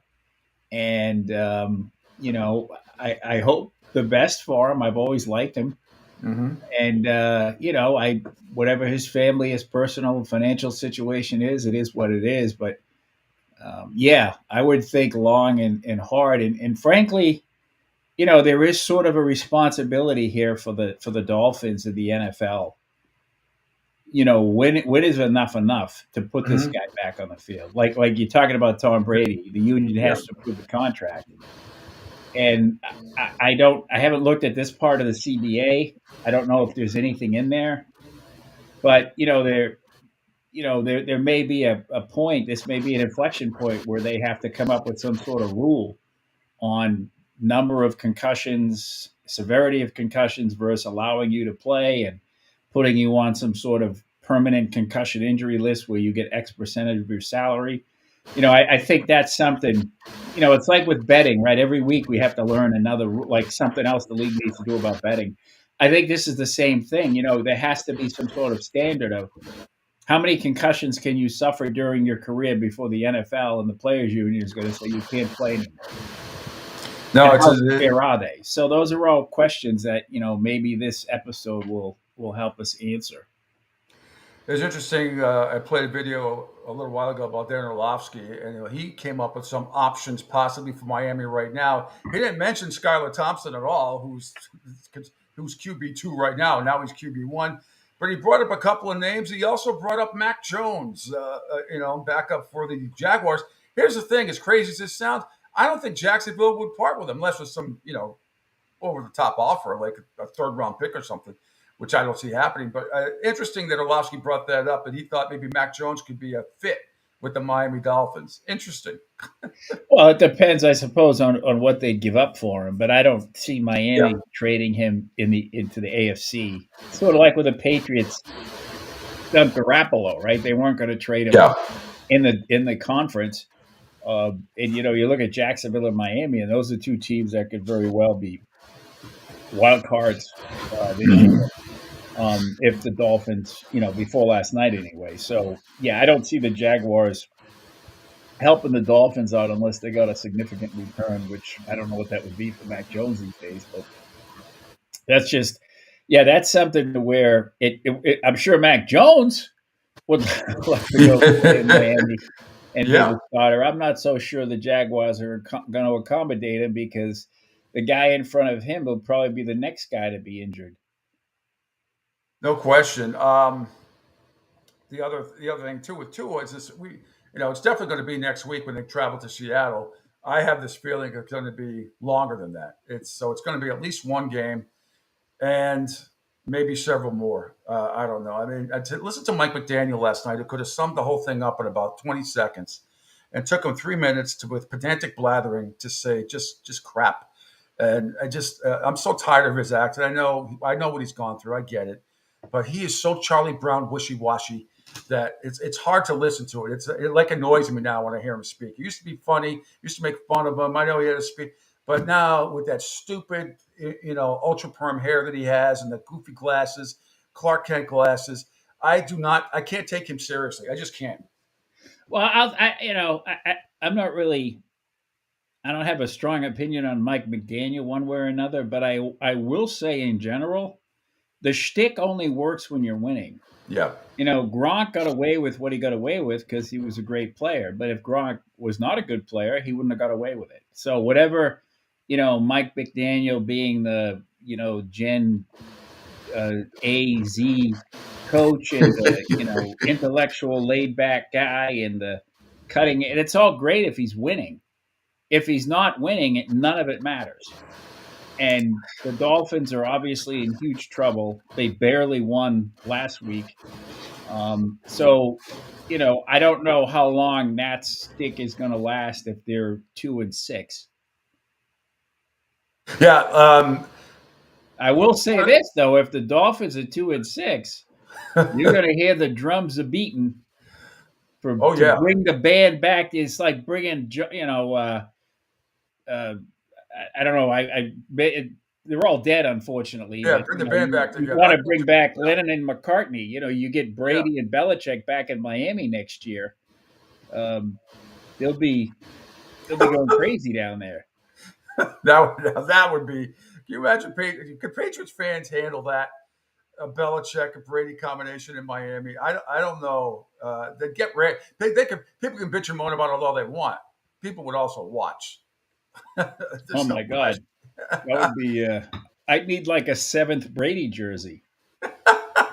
I've got that. I could not do. I could not put on ever a Miami Dolphin. I don't care who's. Oh, I wouldn't put it on. I just have to add it to my collection. Oh, your collection, yeah. Yeah, I got 3 Tampas and 2 New Englands. So I got the creamsicle. I bought the creamsicle last year after he retired. Yeah. I get my Brady creamsicle. And bury me in that thing. You like my shroud, the shroud of New Smyrna Beach. In 2,000 years, they find the Brady creamsicle. Oh, You're Greek. You need to get a Greek Tom Brady jersey. Get a special one made with the blue and the white and all that stuff. No, I just have his name spelled in Greek on the Yeah, why not? I'm so glad you're on today as well because of what happened on when we found out Sunday with all the drama going on before the stuff with Tyreek Hill and all that stuff. But from a betting standpoint, I was thinking of you because we played the cut on Friday. Or we played Mason after the game for San Francisco. So he says one thing about he found out on Friday there was going to be a starter, and then Shanahan comes out and contradicts that and says, nope, that was not the case, yada, yada, yada. And we all know, I mean, Mason let the cat out of the bag. I believe him. I do not believe Shanahan. I believe he was told he was going to be the starter, in which case, once again, the 49ers, who are one of the most top-flying teams, by the way, over the last 25 years. If you look it up, people shit all over the Patriots. Go look up San Francisco and Denver's, what they've been fined over the years for stuff like this. And you said the NFL needs 100% clarity. If it's going to embrace and take the money that comes with legal sports betting, it is playing both ends of the line here. That used to leave you alone in a hole in a desert. Wake up, guys. I agree. I don't know why the NFL hasn't said anything yet. I'm waiting. Something should have been said. You needed to put him on the injury report. End of story. Unless Roger Goodell is too tied up in Tyreek Hill and all that nonsense. I mean, I think we learned during the Belichick era that teams are going to get away with whatever they can get away with, right? Yep. The 49ers are going to, they don't, and I believe them. I don't think, they're betting Mason parlays or Mason to score. No, not at all. No, they're doing it for strategic advantage, and I get that. But this is a league issue, like with the concussions. And again, I'm very happy the league has embraced sports betting. I think it benefits the league. I think it benefits the fans. It's been going on since there's been football, as we talked about. But, the league, and I'll give them a little credit. I think they're on a learning curve here because, I think they're learning, like with the Jonte Porter stuff and with, like when fans get mad over players, if they're hurt, they want their money back. This is all new to them, right? Remember, we couldn't say Las Vegas on the seat on NFL Today. So the league is on a learning curve, but this is something the league has to learn, that this is serious business. And if the league is going to embrace betting and take the money that comes with it, they also have to take the responsibility that comes with it. And the responsibility when it comes to the betting money means that the league has to be upfront with player injuries and status, because odds makers need to set lines based on that. This guy was 30-1 to score a touchdown. So somebody who knew something made some money. That's obvious. Somebody knew he was going to play. Somebody jumped on that parlay and hammered it. So that's not good for the league. And what the league has to do is explain this to coaches and say, look, it's not good for us if you guys, and we get why you're doing it, but if everybody's honest, it's like mutually assured destruction. If everybody's forced to be completely honest about their injury reports, there's no real reason to hide the information. There's no competitive advantage. Because eventually you'll get information that you wouldn't have gotten otherwise. So again, this is a big deal. The league probably doesn't realize it's a big deal. And, my point before would be like if you were, if you had information and you tried to play a bookmaker or even a sports book back in the day or a casino, it's no different from the casino's perspective than card counting or weighted dice. That didn't end well for a lot of people. And, the league's lucky in a sense of that way, but people are, again, it's all about public perception. Yeah. And you have to win hearts and minds, whether it's with concussions or sports betting. How could Roger Goodell not understand what a serious issue this is? I know he doesn't like talking about it, but this is what we do. And people in the broadcast business do this all the time. They don't want to necessarily comment on somebody else's misfortunes, not the personal stuff, but why doesn't Roger Goodell want to address this? Get out in front of it, damn it. Get out in front of it and say, we're talking about, this can't happen. I mean, of course, you understand Goodell's background. He's a New York patrician, old school Rockefeller Republican who summers in Maine. So he doesn't want to get in front of anything that's not in his DNA.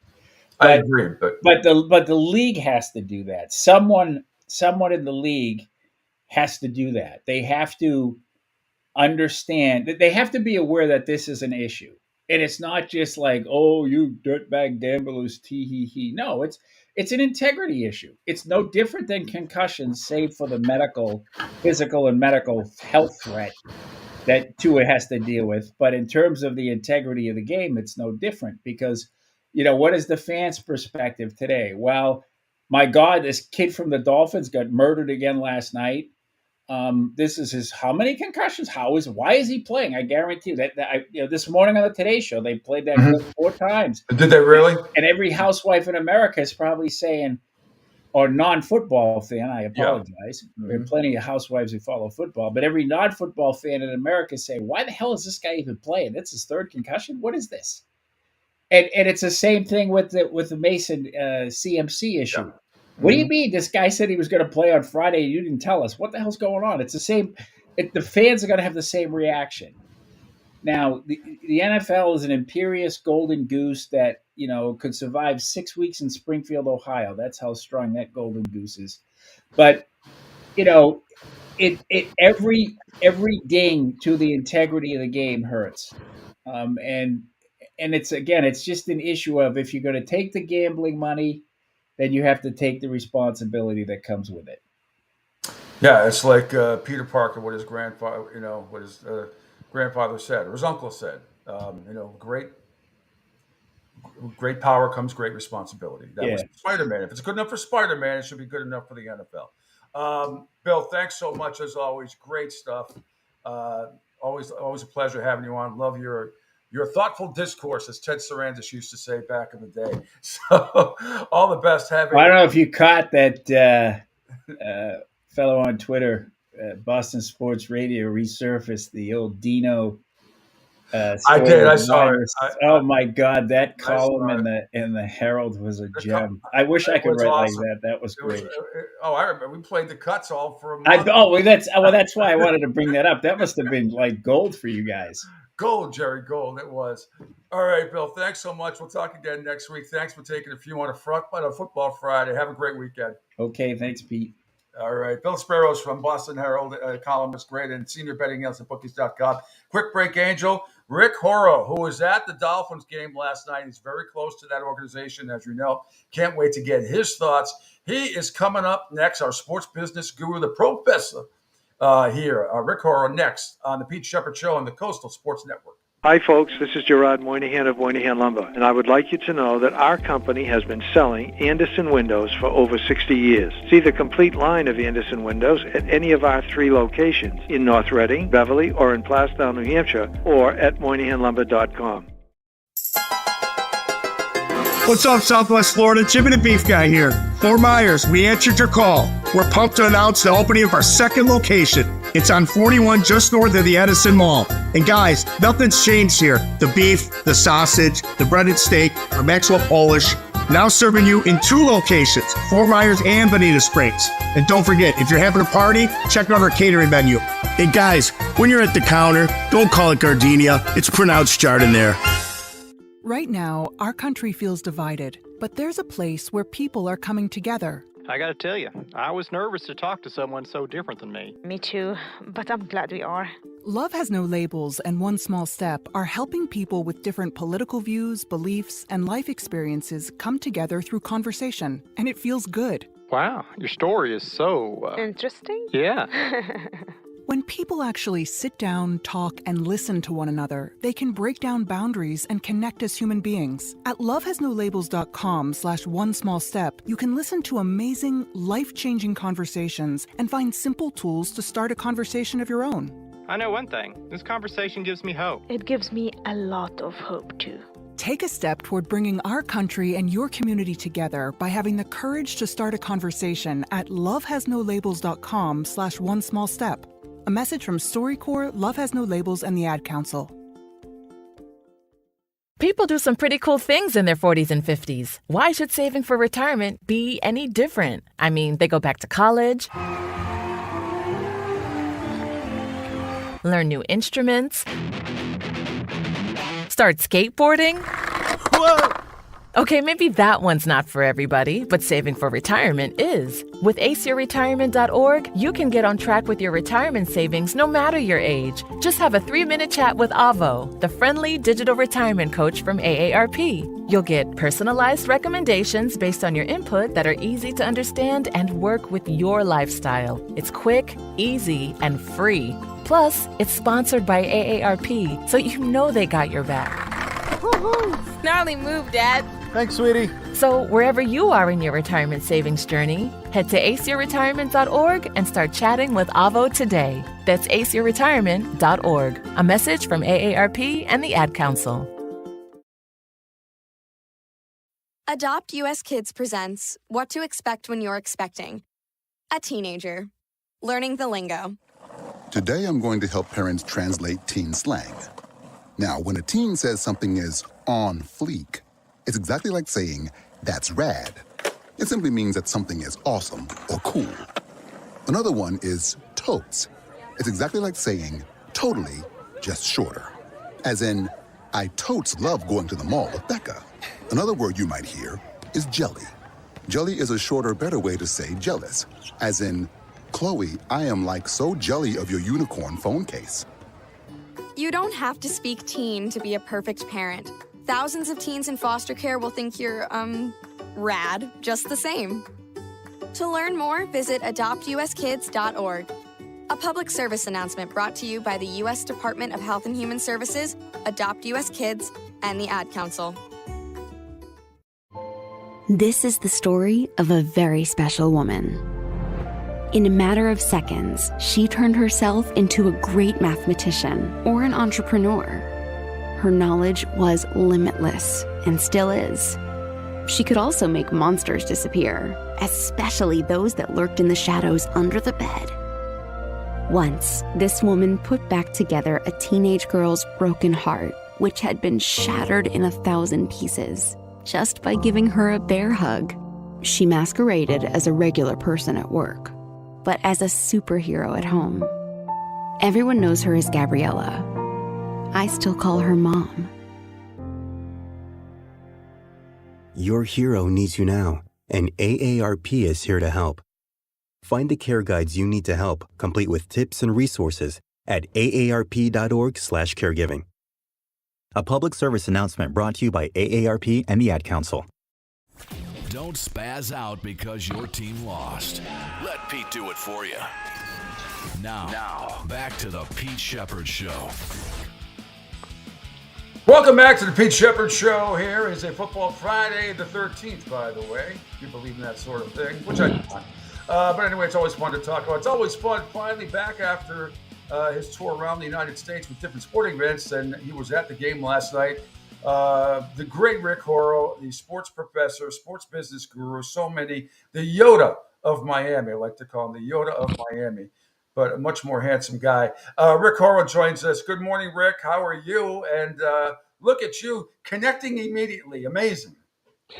Yeah, and kind of an uneven transition with that introduction. So, what is not to believe in Friday the 13th? It's on the calendar. I mean, today is Friday the 13th. What, don't believe in it?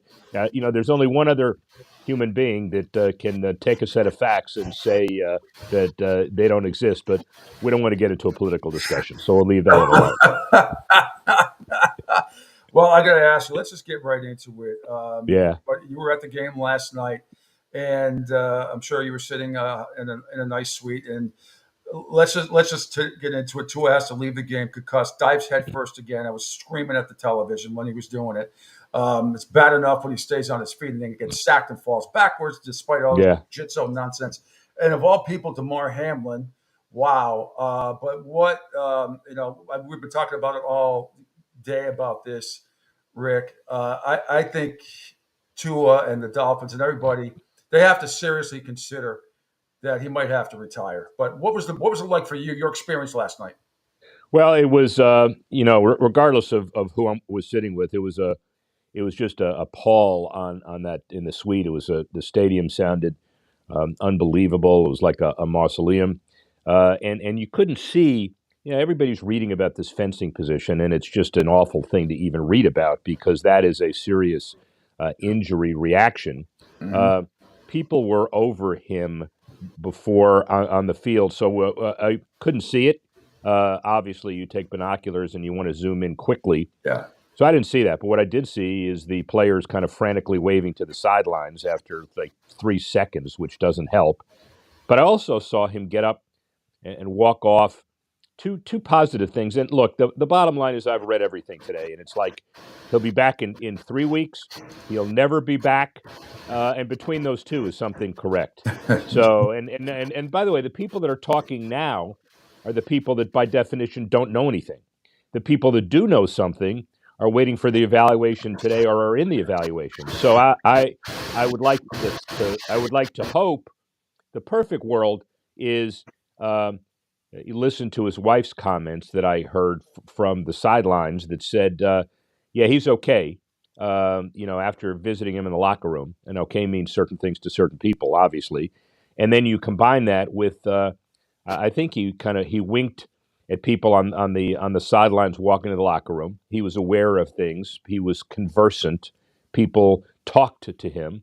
So it's certainly less reaction than his prior concussions. So you add that to the mix, and then you say, he's stronger, he's more mature. these days. And, you can say if he comes back, you guarantee he's not going to dive head first, but nobody can guarantee that because he's a competitor. So, all these thoughts are in my mind. And other than it was a terrible night, for a Dolphin fan, it was a terrible night because they didn't come out aggressive. It was a terrible night because with all of the receivers in and out of camp this last 6-8 weeks, they start a guy in the first drive, Dubose, who's never played with the Dolphins, and he didn't look out of his cut, and the ball went off his shoulder pad. That was interception 1. Yeah. And interception 2, I think was Robbie's chosen. I don't remember, but slipped out of his cut, and then Tua gets credit for a miserable-looking overthrow. That's interception 2. Yep. And interception 3, the left side of the line caved, and he tried to throw it out of bounds, and he couldn't reach it. So it was just a bad day all around. It's early in the season. And the other thing I'm hearing this morning is our old buddy Ryan Tannehill may come to the rescue, which let me just go back to sleep. Sorry. Well, not only that. Well, first thing, give Buffalo credit. First of all, that Miami and Tua that's the kryptonite is the Buffalo Bills. It's the Patriots had Buffalo's number for many, many years, as you know. Miami, and Josh Allen has got Player of the Week a bunch of times. He won't get it this week, but his teammate, his cook, might get it after scoring 3 touchdowns, 1 catch, two on the ground. But they just, for some reason, it's certain matchups, certain teams. We started in college over the weekend again, second year in a row. South Florida gives Alabama a game for the second year in a row. But there's no question that the Buffalo Bills are collectively in the Miami Dolphins' heads, and I don't know if they're going to be able to overcome it. Especially, you mentioned Tannehill. I was listening to Dan Orlovsky this morning who played the cut. He brought up Mac Jones maybe coming over from Jacksonville, along with a couple of other ideas. And how about this idea, if it was ever possible, Rick? My friend Bill Sparrows, who was just on right before you from the Boston Herald, tweeted out an interesting premise. What if the Miami Dolphins came a calling to Tom Brady? Yeah. Well, I will tell you this. At least the good thing about that is we won't have to see him in the booth anymore. Well, but I found out also last week that he wasn't good, obviously. I mean, he had a couple of nice analysis on Micah Parsons and all that stuff. But then I found out about all the restrictions that he has because he's in line to be possibly a minority owner of the Raiders, which means he does not have access to a lot of player stuff, film. There's a lot of things that he did not have access to that I wasn't aware of. And he can't criticize the officials. He's not allowed to criticize the officials at all. Yes, he can get better. I think he will get better. But I understand I'm going to cut him just a little bit of slack because I did not understand. I didn't realize, and I think most of the public didn't realize either, the restrictions he was under. Yeah, I knew that. By the way, can you think Brady can throw deep anymore? I think he can. All right. Well, that's listen. He would be. That's an interesting concept. He would be a master at that quick release offense, and he would know it. And the offense is made for a quarterback to get rid of the ball quickly. Tua shouldn't scramble. Brady can't scramble, so that's an interesting fit. And then, if throwing it deep to Waddle and Hill, if they're 5 yards open, and throwing it 60 yards, if he can do that, then that would be interesting. But I'm not ready. I'm not ready to talk about that yet. I just, the Skylar Thompson getting in yesterday when Tua made that first down and basically gave up maybe his health, maybe his season, maybe more to make that first down. And then, a 1 yard run, another 1 yard run, a false start, and then an overthrow. And it's like that explained what the backup looks like. You were at the game last week, were you not? The opener against Jacksonville? No, I was not at that game. Okay. No, I decided to watch on TV. I was going to ask you, so all the drama that went on before a 1 o'clock game started. It was Yeah. unbelievable. I've been talking about this for all week. I've never seen anything like it between Tyreek Hill, then Dak Prescott, then Jamar Chase, and T. Higgins, and then the worst kept secret ever, Russell Wilson not going to start. All this drama, one after another, before he even had a 1 o'clock kickoff. But I just wanted to get your thoughtful discourse about what your feelings are about what happened and the whole thing with Tyreek Hill after seeing everything, absorbing it all, you being a great attorney. Just your thoughts on the whole situation. Well, I wasn't at the game, but I was in the car. Tyreek dropped me off at the Pollo Tropical just outside the stadium. I wouldn't doubt it. Well, it's an interesting. The whole thing was ready to blow over, and now the Dolphins get in another controversy. They can't be poor. I mean, I'm going to tell you this as a good friend. Poor Steve Ross. I mean, this is now, and we can get into the, paying Tua and the salary cap charge in Tua and what happens with him, but this is not the right time for that, obviously. But there's another discussion about that. But remember Richie Incognito years ago, the bullying incident with the first round draft pick named Martin, who was a sieve who tried to insinuate a left tackle, and the locker room was awful. And now we've got a harmonious locker room with a great coach that's a people person. And the one thing that couldn't happen to the Dolphins as they were currently created and organized and evolving is another Tua concussion, and here it is. All right, so you're asking me the question about Tyreek Hill. The one thing that was good about it is it was getting ready to blow over in the sense that he took ownership, said he could have been better. He was marvelously articulate on all his interviews. The cop needs to be fired or banished or administrative leave. He's going to elevate the dialogue. The police department was wrong because one of their actors didn't act correctly. Tyreek owned up to what he should have done, and it was ready to blow over. So the bottom line is, if you stop somebody for speeding and you find out who it is, and you've got other players around them, and the security around a stadium like around Louisville for Scotty Scheffler should have been prolific, and then you let the guy in. The lowering or raising the window, from my perspective, is the policeman didn't understand that there was another reason why Tyreek was not responding quickly to lowering the window. He didn't want fans to see him. He didn't want fans to take pictures. It's also a security threat where fans would crowd around. So he was thinking. He's a thoughtful guy, and the cop obviously overreacted. So that's all. It's not behind us. It's being replaced by a bigger issue. All righty. I'm going to pivot a little bit up the road to Jacksonville, where they had their home opener this week against Cleveland and Deshaun Watson in that situation, what he's going through. But I wanted to ask you about the stadium, right? This is their home opener, and my understanding is some of the renovations have been put in place, and I know you were part of that, right? As far as the renovations will be over $1 billion. It's a joint venture between Duval County / City of Jacksonville and the Jaguars. It's also a major development project: hotel, office building, retail, everything else. And it was fits and starts. The new mayor wanted to flex the muscles a little bit. Now the muscles have been flexed. The deal has been done.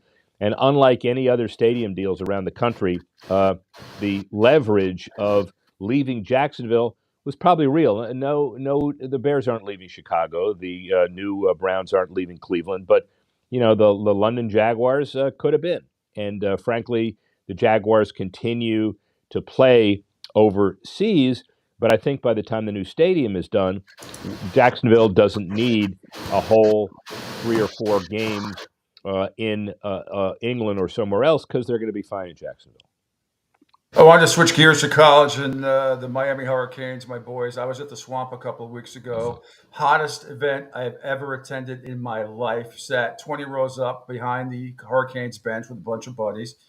And it was fantastic, except for the pounding of heat. Went through 10 or 11 water bottles. Only $5 also a piece. fantastic, except for you next to the 20 or so buddies, did they, do they like vacate you when you start sweating? I've seen you on a golf course. It's a miserable look and feel. So I just don't know how they tolerated you. Well, everybody was. We were around the sun was beating down on everybody. So except for some of the annoying little brats that shouldn't have been there, it was a wonderful time. Everybody stood the whole game, and I was thinking about how so many people complain about sitting or you're going down in front. All that wasn't to be the case, but there's definitely a different vibe. And then of course they disposed of Florida A&M, and they have Ball State tomorrow, which they should shellac them too. I didn't know if you were going to that game, but there is something. And I knew when Cam Ward got to this team, when I saw the spring game this year, that Mario Cristobal in his third year, which is what he did at Oregon, and most coaches do in their third year. It is amazing. There's a different vibe to this team. Rick, there's no question about it. They're the best team in the ACC. The irony is Boston College might be the second best team in the ACC. We'll find that out when they play Missouri tomorrow. But I am so thrilled to see, and the amount of fans, Miami fans, were in the swamp, Rick, you would not have believed it. You would not have believed it. And now they're going to be playing it, not this week, next week at South Florida. Right. At Ray J. That is going to be something. So I do believe, finally, honestly, something special is happening with the U. Couldn't be happier. Well, listen, as down as we are as Dolphin guys today, I am so excited. I made the decision to do a twofer this week, so I will be on the sidelines. I'm going to look like MC Hammer, and I'm going to look like Michael Irvin. Look at all those guys. They're back to the best team money can buy. I'm going to thanks for the memory and the connection. I'm going to spend some time with our buddy Joe Zagacki. We already connected, so nice. I'll go see him and say hi. But look, Ward is great. Fletcher and this guy Martinez, fire and ice. Yeah. The receivers look fine. The defense looks absolutely awesome. There is not any major defect that's a problem. And now the biggest advantage, I think, is the schedule. When you look at the schedule, they could lose any one of those. Not this week. They got another one that's I think not a USF is coming. USF is coming up, and then I wouldn't put that. But any of the ACC games. They should win them all, but they could lose two if they look past them. But in year three, it's scripted to be a magnificent year. And everybody's talking about the 12-team playoff. I'm keeping that quiet as a Hurricane fan. I'm going to assume that. And, let's talk about a first-round bye. I mean, why stop there, right? No, exactly. And that game would be at Hard Rock. And I think what's really interesting, you had it up in your stories. I won't keep you much longer. The big story last week in college football, or one of the biggest ones, obviously Northern Illinois, getting paid $1.6 million to play Notre Dame and all that stuff, and huge upset, which was great. What I think is possibly fascinating, Rick, is that if Northern Illinois should win the MAC and be, one of the group of fives that gets in, how about if they had to play, if Notre Dame should run the table, how about a Northern Illinois Notre Dame rematch at some point in the postseason? That would be something. That would be something. Really would.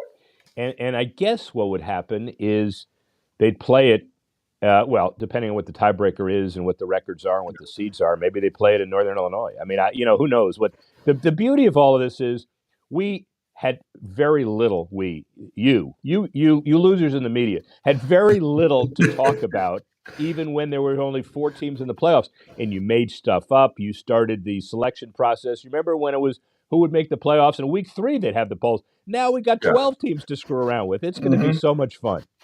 Yeah, and somebody's always going to get screwed, or they claim they will, just like in March Madness. I mean, it's inevitable that it's going to happen. I still think it's going to expand to 16, sooner rather than later. Lastly, your thoughts and your experience. Speaking of, I'm sure you were in an air-conditioned suite, but you were at the U.S. Open, correct? And an amazing event. Miss Pegula almost pulled it off. I was kind of rooting for her, the daughter of the Buffalo Bills owners there. But what was it like being at the U.S. Open this year? I got to tell you, after last night, I'm glad she lost. I don't care about her anymore. No, I'm kidding. I'm kidding. It was fun. It was fun to watch Jess Pegula. It was fun to watch Kim and Terry Pegula. It was fun to be at the U.S. Open. I was not there for the finals because I came back for NFL opening. But on the men's side, Tiafoe is a dynamic personality. I know you can't. He didn't play the fifth set in the semis well, but he had a hell of a tournament, and so did Taylor Fritz. So the American men are back. The American women have always been there, and so the dynamics of the Open never disappoint. Rick, you're the man. Thank you so much. And say hi to Joe Zagacki tomorrow and company. Have fun at the game, as Miami should win 50-10. It should be at least that. I think take what's the over? I think it's 50-something and a half. I forget. What's the spread? Probably 48, something like that. I think it's 46 and a half. I think it's 46. All right. Well, take it, because part of what Cristobal needs to do is style points as well. And I know it's not the right thing to do, but run it up, man. It makes sense. Did you by chance did you see South Alabama, what they did last night? No. Did they kill somebody? South Alabama, out of the mighty Sun Belt. Yeah, right. Beat Northwestern State 87-10. 87-10. And they probably pulled their starters at the beginning of the fourth quarter, right? So no, they shortened the fourth quarter. They didn't play the whole fourth quarter. They stopped it like a Little League game with the 10-run rule. No, seriously, can you do that? Mutual consent.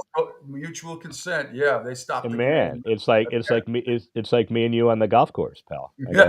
Usually, yeah. Yeah, really. I'm gonna fix that. Wait till it's cooler out. So wait till we play with 70 degrees instead. Yeah.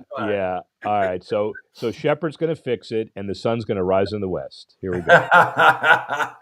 Rick, you're the man. Thanks so much. Have a great weekend. We'll talk soon. All right, later. Bye. All right. Bye. Rick Horrow, the sports professor, joining us, and his plethora of knowledge, and he's very close to Stephen Ross and the Miami Dolphins. So what better way to get a perspective from him than him? I keep getting texts from this puppy place, and I'm going to block it. All right. We're going to take a break in a minute, but I got a couple of more videos, Angel Martinez, and that I want to play that I've recently retweeted. And then let me update the poll question that I have out there, which is very simple. Should Tua seriously consider retiring? 151 votes, 95.4% of you say yes, 4.6% say no. If we could scroll down, I got a couple of videos I want to play about Tua, Angel, and then we'll take a break. One is from SportsCenter, Damian Woody, and late last night on with Scott Van Pelt, reacted to Tua's injury versus the Bills. It's under SportsCenter. It's not that far down. It's right under the show, the second video. SportsCenter, yeah. No, not that, right there, that one. And then we'll play the other one above it in a minute. Yeah, thank you, guys. Yep. Good morning, Penguin AZ. Hey, Penguin AZ. As we described a little bit earlier, right? Your reaction here in immediate moment that this happened was real concern. How as teammates do you express that concern in a way where I'm trying to figure out how to say this? You want the guy to play again because he makes you better, right?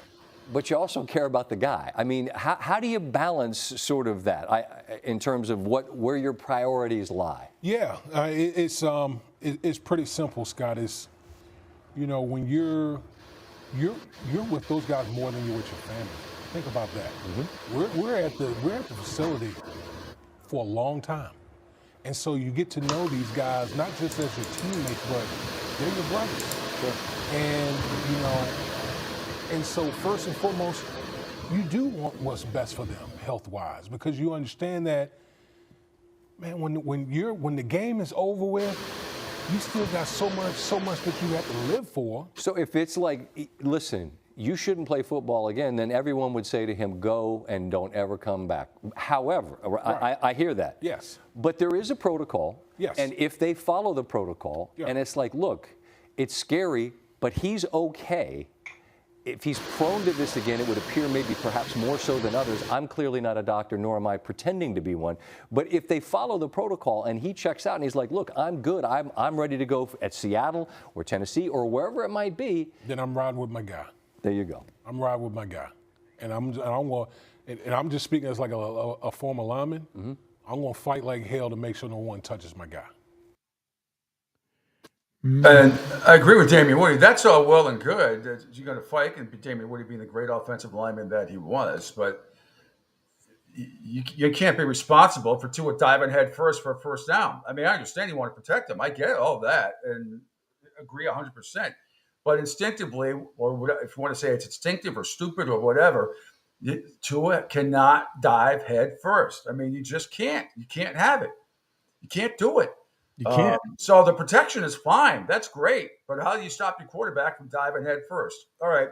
Let's see. Here's another one. This is from Get Up this morning. Ryan Clark and company and Greeny on Get Up. And more takes about Tua Tagovailoa and the concussion last night, number 3 that we know about. I think the first thing is just immediate concern. And then another part of it was, as silly as it may sound, was the hit wasn't that bad. Yep. Which makes it even scarier, right? Because it's not some of those glancing blows or some of those hard impact hits that we are used and have been kind of normalized into saying, okay, this guy has a concussion. And so it lets you know that for Tua Tagovailoa, this is a very severe situation. Now let's talk about the reality of it. Tua Tagovailoa has worked to play this game his entire life.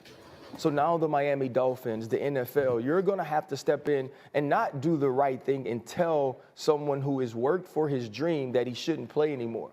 But make sure that you go through the process in a way where he has the full information to make his own decision. Mm-hmm. Tua Tagovailoa's family is going to talk to him about what your life looks like after football. Can you be here for your children? Can you be here and coherent for your grandchildren? What will be your quality of life? But Bart knows this like I know this. I looked at those lists of concussions. I know a myriad and a multitude of players that have suffered more concussions than Tua Tagovailoa. Mm-hmm. And I know that all of those players wanted to get back on the field as soon as possible because it's what we do. There's a reason that fans are the way they are about football. It's because these men go out each and every week and do things that most people aren't willing to do. And when those things have a bad consequence, or when those things have a difficult ramification, or when adversity strikes, what makes those people special is that they don't blink. I don't believe that Tua Tagovailoa is going to blink. I don't want Tua Tagovailoa to blink. But as someone who loves this game, as someone who wants everybody to walk off the field as healthy as possible, I know that they truly have to dive in and give him the reality of how this may affect him going forward. I think great insight there by Ryan Clark, Angel Martinez. And it is going to come down to, I know with Rick Horwood just talked about, and his wife said all the right things, but I do think they're going to have to come. I think the phrase there that gets to you is quality of life. What is your quality of life going to be after football? I mean, so he's going to take that all into consideration with his family. He's going to have to. If he's serious about it, you got to understand, life after football means a lot more than life during football. Because in the end, I mean, that's anybody. You know, look at Alex Smith. I mean, he still has a little hop to his walk and stuff at the same time, too. I mean, that was a gruesome injury. Same time he's able to walk. I mean, he's still going through a lot of therapy, a lot of stuff. But his wife, you know, sat him down. Listen, you know, we have kids. We got a life. So we got to figure out what to do next. So I hope to his wife, listen, even if I was cleared, Pete, my thing would be like, you know what? This is not number 5. You mentioned at the top of the show that we don't even know how many more when he was in college. Like, you got to learn how to walk away. He'll be fine financially. If he's smart and invests his money, he'll be fine, but it's time to walk away from the game. Agreed. All right, Angel. Time for Pigskin Picks coming up at 9 o'clock. We're right after 9. We're going to take a quick break here and then get ready, everybody, because my college football picks and my NFL picks pretty much on fire. I'll review my pretty good winning percentage from last week for you. Then we're going to give you my top 5 college picks, all the NFL picks, the best bet of the week, the underdog of the week, which is one I think that can win outright, like I gave you Duke last week. Have all of that in the 9 o'clock hour. And then Gabe Morency, Sports Rage, going to join me at 9:30. We'll get his picks as well. The Pete Shepard Show on a Football Friday the 13th continues with hour number 3 next here on the Coastal Sports Network. Hi, folks. This is Gerard Moynihan of Moynihan Lumber, and I would like you to know that our company has been selling Anderson windows for over 60 years. See the complete line of Anderson windows at any of our 3 locations in North Reading, Beverly, or in Plastown, New Hampshire, or at MoynihanLumber.com. What's up, Southwest Florida? Jim and the Beef Guy here. Fort Myers, we answered your call. We're pumped to announce the opening of our second location. It's on 41 just north of the Edison Mall. And guys, nothing's changed here. The beef, the sausage, the breaded steak from Maxwell Polish. Now serving you in 2 locations, Fort Myers and Bonita Springs. And don't forget, if you're having a party, check out our catering menu. Hey guys, when you're at the counter, don't call it gardenia. It's pronounced Chardonnay. Okay, men. This is your time. Maybe you didn't choose this, but you're here now. You're gonna go out there and be an all-star caregiver. It's up to you. So what are you gonna do? You're gonna go grocery shopping, cook, clean, be there emotionally and physically. You gotta dig deeper. Drive them to physical therapy, doctor's appointments. Don't you forget about the pharmacy. No, you won't. Because that's what caregivers do. Don't give up. Don't ever give up. This is your time to show the world, your family, and yourself that you're tougher than tough. Now go out there and be the best caregiver this world has ever seen. Caregiving is tougher than tough. Find the care guides you need at aarp.org/caregiving. A public service announcement brought to you by AARP and the Ad Council. Hi, I'm Danica Patrick and proud aunt. Watching my nieces grow, play, and learn is amazing. But not every child gets to be carefree. 1 in 6 kids in the U.S. are hungry. 1 in 6. That little girl sitting alone at the playground, she can't play like the other kids. She doesn't have the energy because she's hungry. School lunch will be her only meal today. It breaks my heart that this is the reality in our country, but it's something that Feeding America is working to change. Each year, the Feeding America network of food banks rescues billions of pounds of good food that would have gone to waste. This food is then provided to families and children in need. Being a kid should be about using your imagination, learning, and having fun. These children shouldn't have to miss out on simply being a kid because they're hungry. To find out how you can help end childhood hunger in your community, visit feedingamerica.org. Brought to you by Feeding America and the Ad Council. Adopt US Kids presents What to Expect When You're Expecting. A teenager. Learning the lingo. Today I'm going to help parents translate teen slang. Now, when a teen says something is on fleek, it's exactly like saying, that's rad.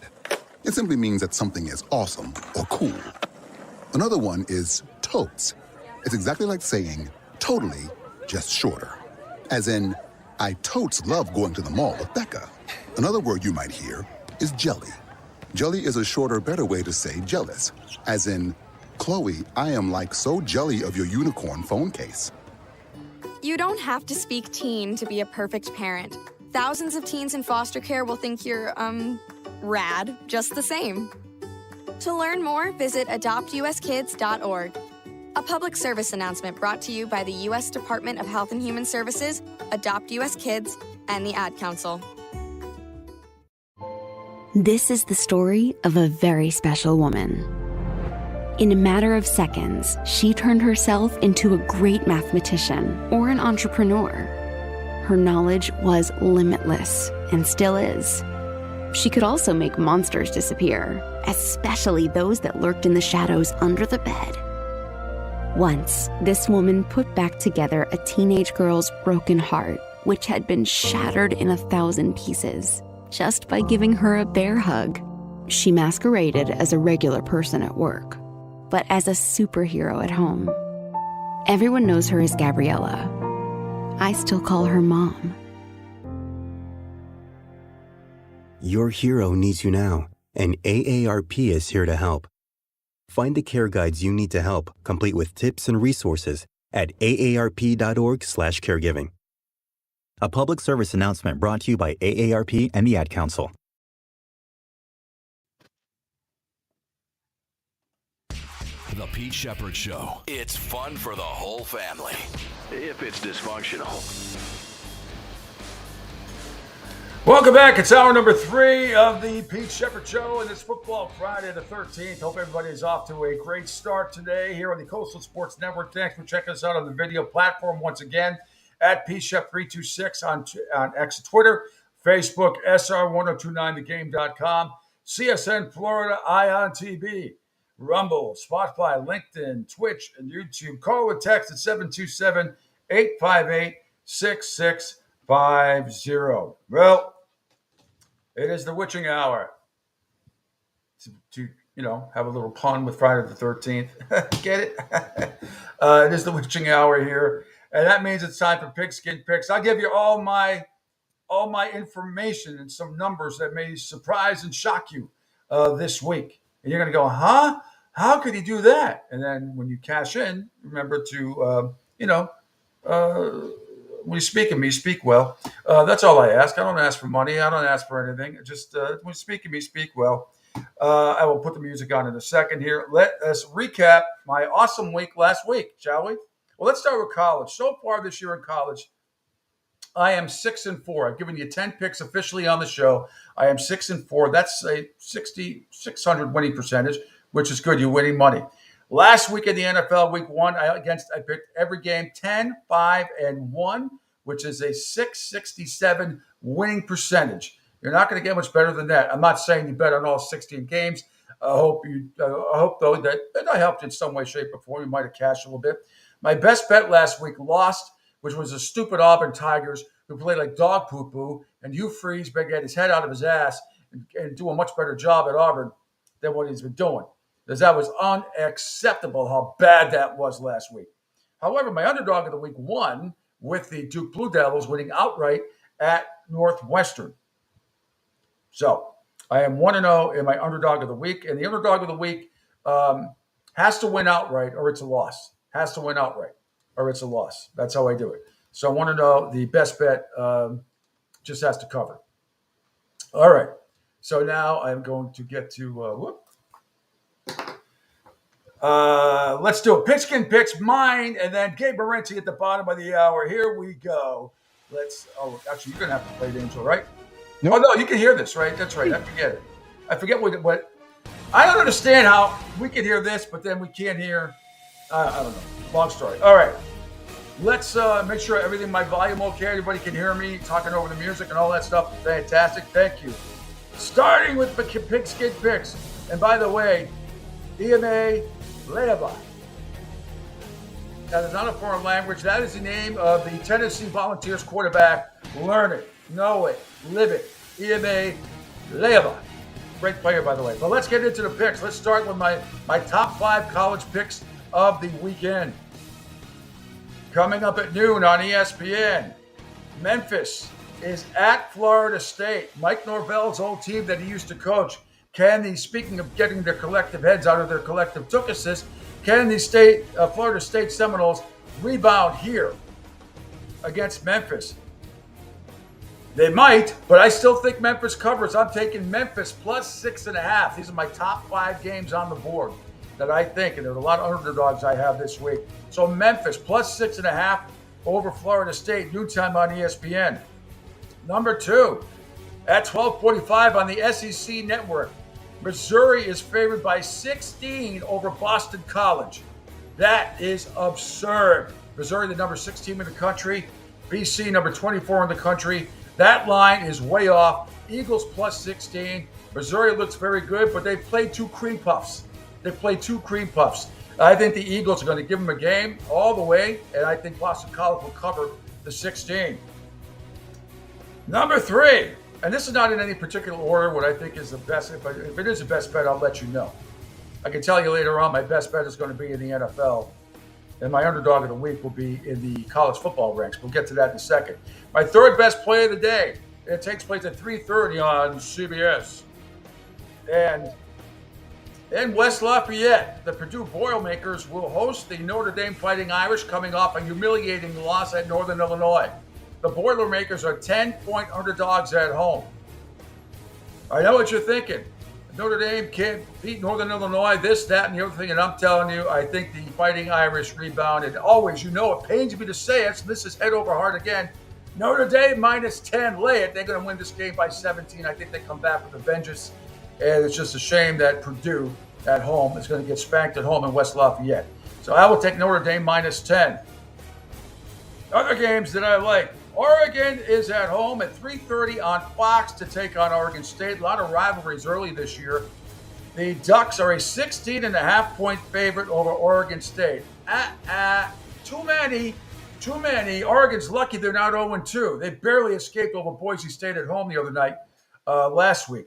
Oregon State, the Beavers, plus 16.5. They may not win, but that is way, way too much to cover. Let me see Oh, did you play that, Angel? Thanks. Thank you. Gracias. Finally, in my top picks, 7:30 on NBC with Monsieur Eagle and Black Edge, and of course our good friend Catherine Tappan on the sideline. The Indiana Hoosiers are out at the Rose Bowl to take on UCLA. They've looked okay, not great. That's 7:30 on NBC. But UCLA plus 3 at home in the Rose Bowl, the place where Indiana's never played, except maybe way back in the Rose Bowl game, but has never played UCLA before. They've never played UCLA. They have played in the Rose Bowl. They've never played UCLA. I'm going with the Bruins, UCLA plus 3. That is, I'm going with that. I just want to double check that line real quick. Because that's still kind of hard to believe. I want to make sure I didn't write it down wrong. Let me see. Yeah, IU is minus 3 in that game. I'm sorry. Indiana, you're a little bit improved this year, but no way are you laying points on the road. No way. I've seen too much Indiana football in my life. No. UCLA plus 3. So there you have it. To recap, Memphis plus 6.5, Boston College plus 16, Notre Dame minus 10, Oregon State plus 16.5, and UCLA plus 3. Now, let's get to my NFL picks again. 10-5-1 last week. So let's get into it. We started with Buffalo, which is already a win from last night. Buffalo plus 1.5, actually. It was not 2. It went up to 2.5, and depending on what line you got. But Buffalo wins, so that's 1-0 for me. Next up, we talk about the Jaguars at home against the Cleveland Browns. I think the Cleveland Browns are dysfunctional.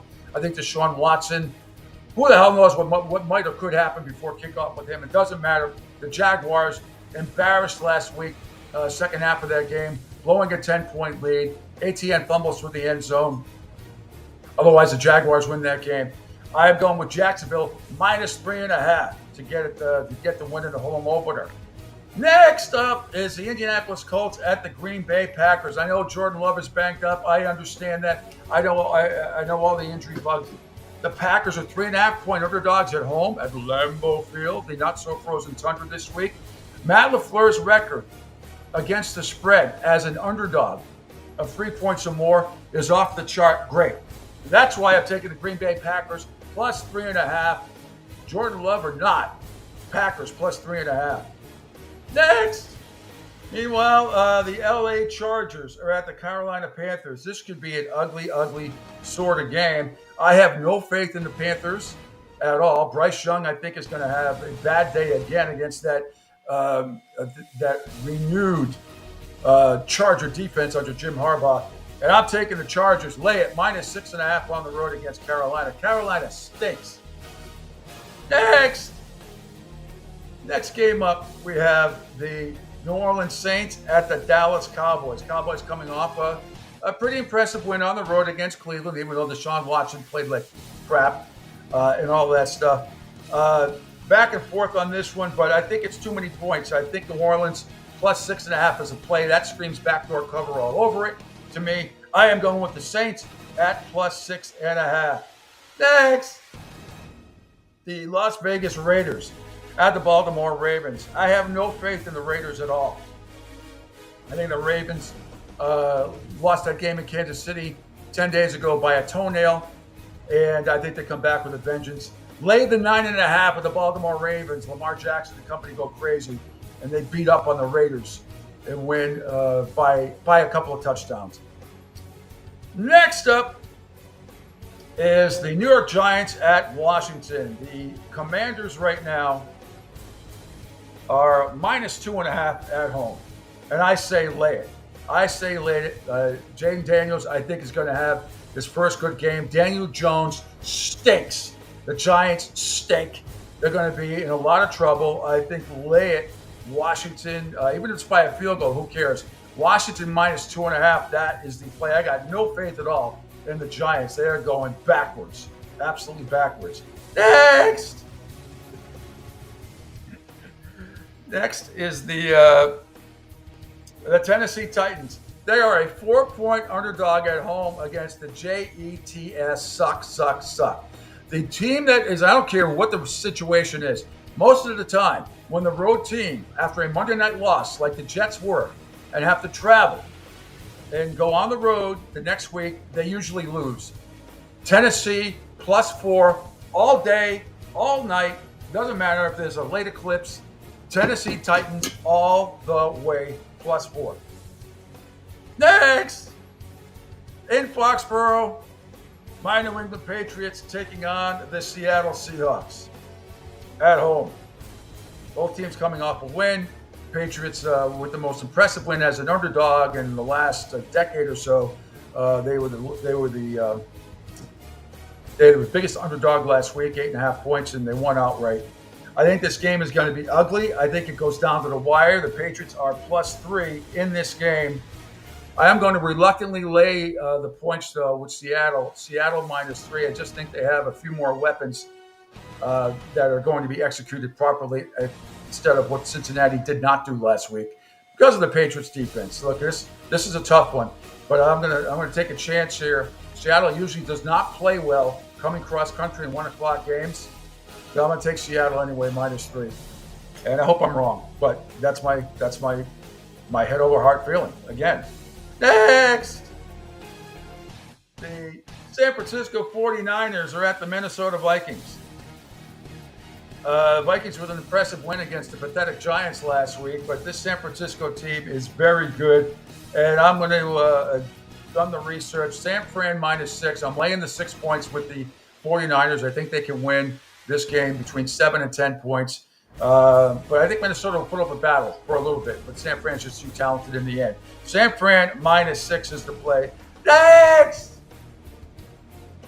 Tampa Bay is a 7-point underdog at Detroit. The Buccaneers, who lost twice last year to Detroit, once in the regular season in Tampa, I believe, and of course that playoff game on the road. Tough game. They lost, I believe, it was 30-21. But the Buccaneers, I am going to go with them. I think this also could be a backdoor cover. I also think Tampa Bay is going to play them very, very tough. This one I think goes right down to the wire. So I'll take the 7-point head start with Tampa Bay and the Buccaneers +7. That is my play. Next, a few more games to go. The LA Rams are at the Cardinals, at the Arizona Cardinals. This is at 4:05 on Fox. Sean McVay, he's lost Puka. His offensive line is banged up. But the problem is for Arizona is that it's the Rams. And Sean McVay's record against the Rams, and especially against the spread, is ridiculously, unbelievably good. I am not going against that trend. I am taking the LA Rams. I will take the 1-point head start and take the LA Rams over the Cardinals. Again, you got to see McVay's numbers against Arizona are off the chart ridiculous. Next, the Cincinnati Bengals. Can they redeem themselves when they go to Arrowhead at 4:25 on CBS on Sunday and play the Chiefs? The Chiefs are a 6-point favorite. I know what you're thinking.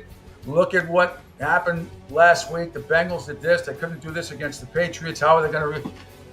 It's the NFL. Crazy things happen. I do think the Bengals offensively will play a lot better. I do think Jamar Chase will get more targets, and T. Higgins and all those guys. I think they play the Kansas City Chiefs tough at Arrowhead. Not saying they can win, but they will play better. Give me the Cincinnati Bengals +6 at Arrowhead for all the reasons I just said. I know some of you are going, what are you talking about? It's the NFL. It's the National Football League. Meanwhile, next couple more games, it is the Pittsburgh Steelers at the Denver Broncos. Justin Fields is going to be starting this time against Bo Nix. And I will take the 3-point head start here. The Steelers won an ugly game last week because Atlanta sucked and Kirk Cousins sucked. But should be a low-scoring game. This should be one of the 2 low-scoring games of the day. But I'll take the Broncos with a 3-point head start. Denver +3 is my play. Next, the Houston Texans are at home at NRG Stadium to take on the Chicago Bears. The Houston Texans are 6.5-point favorites. I say lay the 6.5. The Bears, no way in hell, should have beaten Tennessee last week. It certainly wasn't because of Caleb Williams, who was not good. He was not good, and I think he's in for his first loss. I think Texans win by double digits here. It had not been for special teams last week and some good defense, bailed Caleb Williams out. But I think the Texans had a nice 2-point win on the road against Houston. I think they cover big, win by double digits against the Bears at home. Next up is going to be the Monday night matchup between the Atlanta Falcons at Angel Martinez's Philadelphia Eagles at the Lincoln Financial Field. Philadelphia -6.5. That is the play. No question about it. I have no faith in Atlanta. I don't think they're going to. I think it's going to be a nightmare for Kirk Cousins coming up on Monday night at the Link. I really do. You can say, oh, you want some of you who don't have faith in Jalen Hurts, whatever. I think the Eagles are going to bring it, and I think they're going to win this game like 30-16. I think they're going to blast them. I think Kirk Cousins is going to be in for a very, very rough night. So I say lay the 6.5 with the Eagles and cash in all the way to the bank. All right, so to recap real quick, Jacksonville -3.5, Green Bay +3.5, Chargers -6.5, Baltimore -9.5, New Orleans +6.5, Washington -2.5, Tennessee +4, Seattle -3, San Fran -6, Tampa Bay +7, the Rams -1, Cincinnati +6, Denver +3, Houston -6.5, Philadelphia -6.5. Let's go to my best bet. My best bet of the week is going to be the Patriots and the Seattle Seahawks to stay under 38 points. Seattle and New England under 38 points. And my underdog of the week, call me nuts, call me crazy, all week long. This is a college football game. It's going to be, I think, one of the best games of the day. And it's going to be one of the most interesting games of the day because if Billy Napier loses this game, he will be fired by 4 o'clock tomorrow afternoon. But I still have a little bit of faith in this Gator team. I know they're going to play 2 quarterbacks. Graham Mertz should not be playing. The freshman kid should play a lot more. He threw up 478 yards last week against Stanford. So I am going with the Florida Gators as my underdog of the week. How about that? At +3.5 in the Swamp. Florida Gators +3.5. Now, they have to win the game outright for me to win my underdog game of the week, and I think they will. I really do. I'm just not sure what Texas A&M is all about. They got a pretty good quarterback as well in Wegman. They have a very good defense, but I have a feeling that the Gators, because they're going to be playing for Billy Napier's job, are going to come out and at least cover the 3.5. So the Florida Gators +3.5. That's at 3:30 on ABC. So there you have it. There is my pigskin picks for all of you to digest and soak in like a big football sponge. There you have it. Let me see. Ricky says fly, Eagles fly. I think they will against the Falcons, who will not fly. They will soar and they will crash and burn at the Link. That's the way I see it. All right, another quick break. And then Gabe Morency, my man, one of the best handicappers in the country and so entertaining. We'll get his thoughts as well with his pigskin picks. And they're awesome. He does such a great job. You don't want to miss him. Sports Rage, Gabe Morency coming up next here on the Pete Shepherd Show on the Coastal Sports Network. Hi, folks. This is Gerard Moynihan of Moynihan Lumber, and I would like you to know that our company has been selling Anderson windows for over 60 years. See the complete line of Anderson windows at any of our 3 locations in North Reading, Beverly, or in Plastown, New Hampshire, or at MoynihanLumber.com. What's up, Southwest Florida? Chicken and Beef Guy here. Fort Myers, we answered your call. We're pumped to announce the opening of our second location. It's on 41 just north of the Edison Mall. And guys, nothing's changed here. The beef, the sausage, the breaded steak, our Maxwell Polish.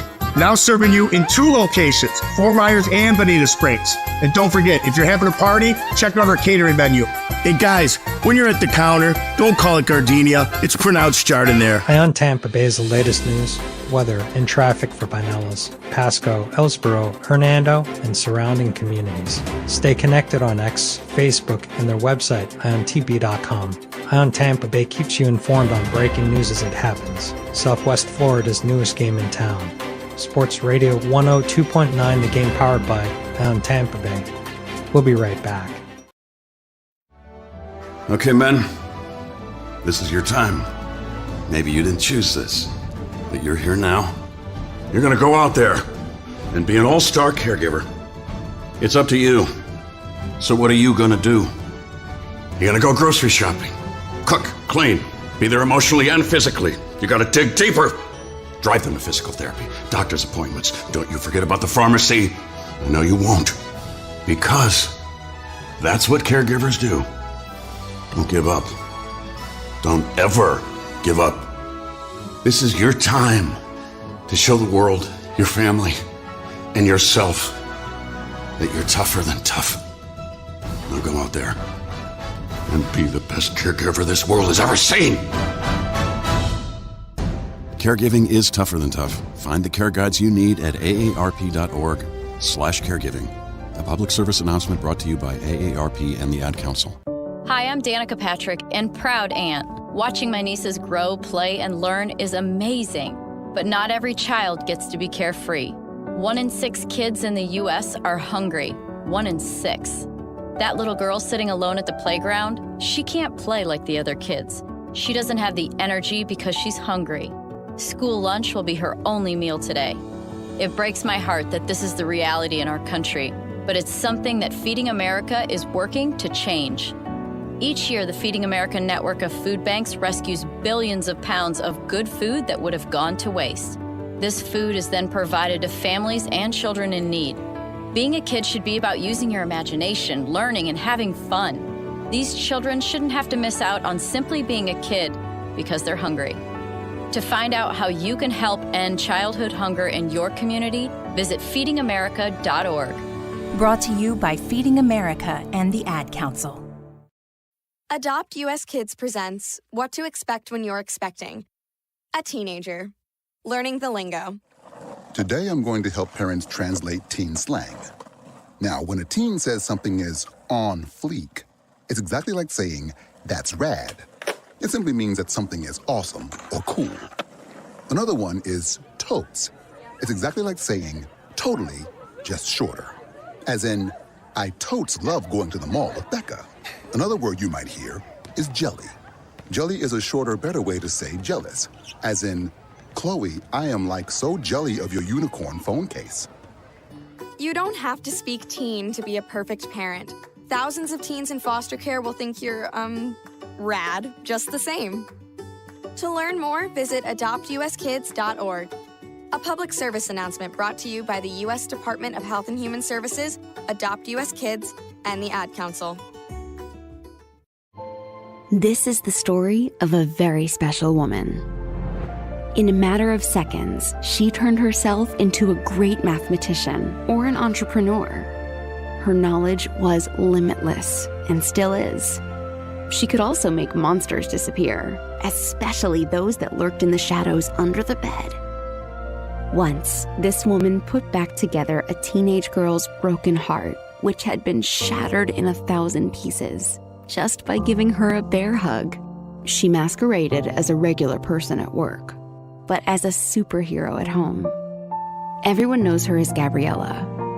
I still call her Mom. Your hero needs you now, and AARP is here to help. Find the care guides you need to help, complete with tips and resources at aarp.org/caregiving. A public service announcement brought to you by AARP and the Ad Council. You're listening to The Pete Shepherd Show.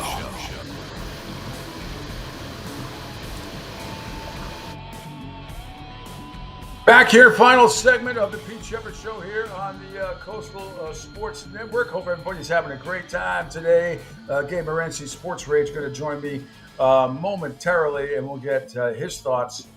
And we have college football action tonight as well.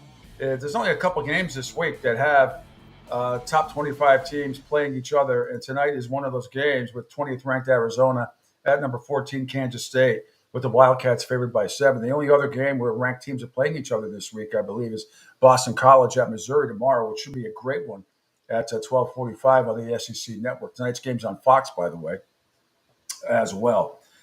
So we're waiting for Gabe, and he's got the link, right, Angel?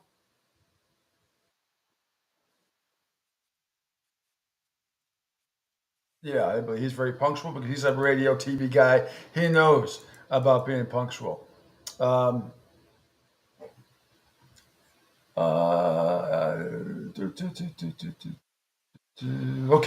All right, I'm just looking at some stuff. So I just gave you my pigskin picks, gave you my best bet of the week, my underdog of the week.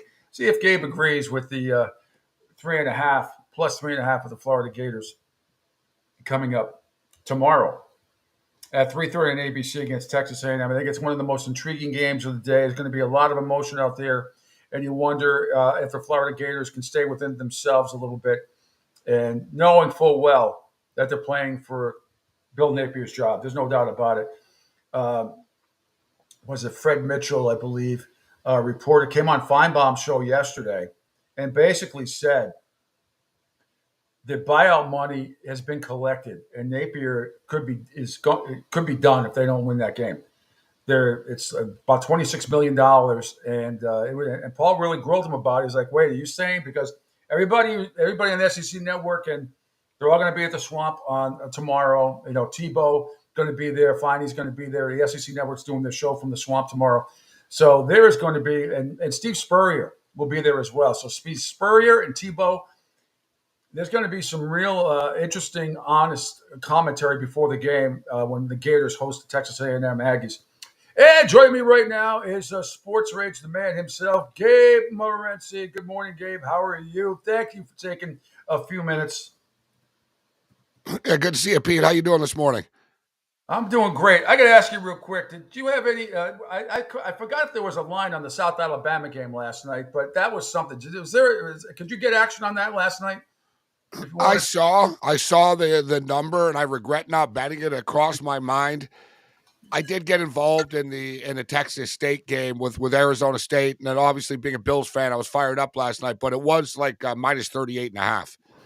So in the end, normally you don't see South Alabama laying that many points, but Northwestern State are turning in. They're like the new Savannah State. Remember years ago, Savannah State, they were the paycheck team. Looks like Northwestern are taking that. Northwestern State inherited that role this year. Well, Tulsa put up 62 on them, right? So earlier this year, but that is, and they had to stop I think they stopped the game with 5 or 6 minutes. I don't know. They stopped the game. They get mutual consent. They stopped the game. Oh my goodness! I was on the wrong side of last night. Small play, but on the wrong side of the Texas State game. That was a hell of a game. That was great. One of the best games of the year so far. Very interesting game, but it was a pick game when I got it. I took Texas State. They had a lead, but Arizona, back to Tempe. They go. How about the end? How about the end of the game when they had to put the 1 second back on the clock? What coach is ready to do the interview on ESPN, and they're calling back out on the field. He was pissed. I don't blame him. Yeah, you know what? Last night was a wild night. The Buffalo Bills and the Miami Dolphins game was sailing over the number. Yep. And somehow it stays under. The Dolphins don't score a single point after the injury last night. And similar situation in that college game. 28-28, like late in the third quarter of play, and you end up, depending on when and where you bet it. I had it at 59, so I ended up with the push last night. You see this often, though, guys. And listen, Arizona State, great start to the season. They won 3 games last year. Nobody thought they were going to be 3-0. And their schedule has been pretty tricky when you consider Wyoming, Mississippi State, and now Texas State to start 3-0. Very impressive.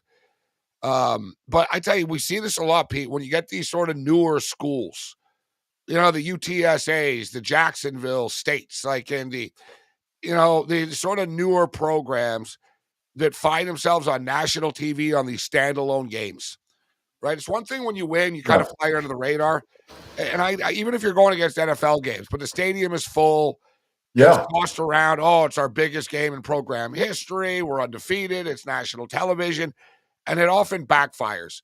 I don't think the pressure or the hype got to them last night. I just think Arizona State just sort of wore them out. Scatterbo and company were just a little bit too physical for them, but it was a fun football game. And we got a couple of great college fun football games tonight, which is crazy to say when we're talking about UNLV and Kansas and Arizona and Kansas State. Sounds like it's a great basketball tournament, but pretty good football games too. No, I agree with you. And especially, Kansas State, there's only two games this week, I believe, where two ranked teams are playing each other. That's tonight, Kansas State hosting Arizona, and then Boston College at Missouri tomorrow as well, which I think we'll get into that. But tonight is a tough one. I don't know. UNLV at 2-0. Kansas is 1-1, 9.5 points.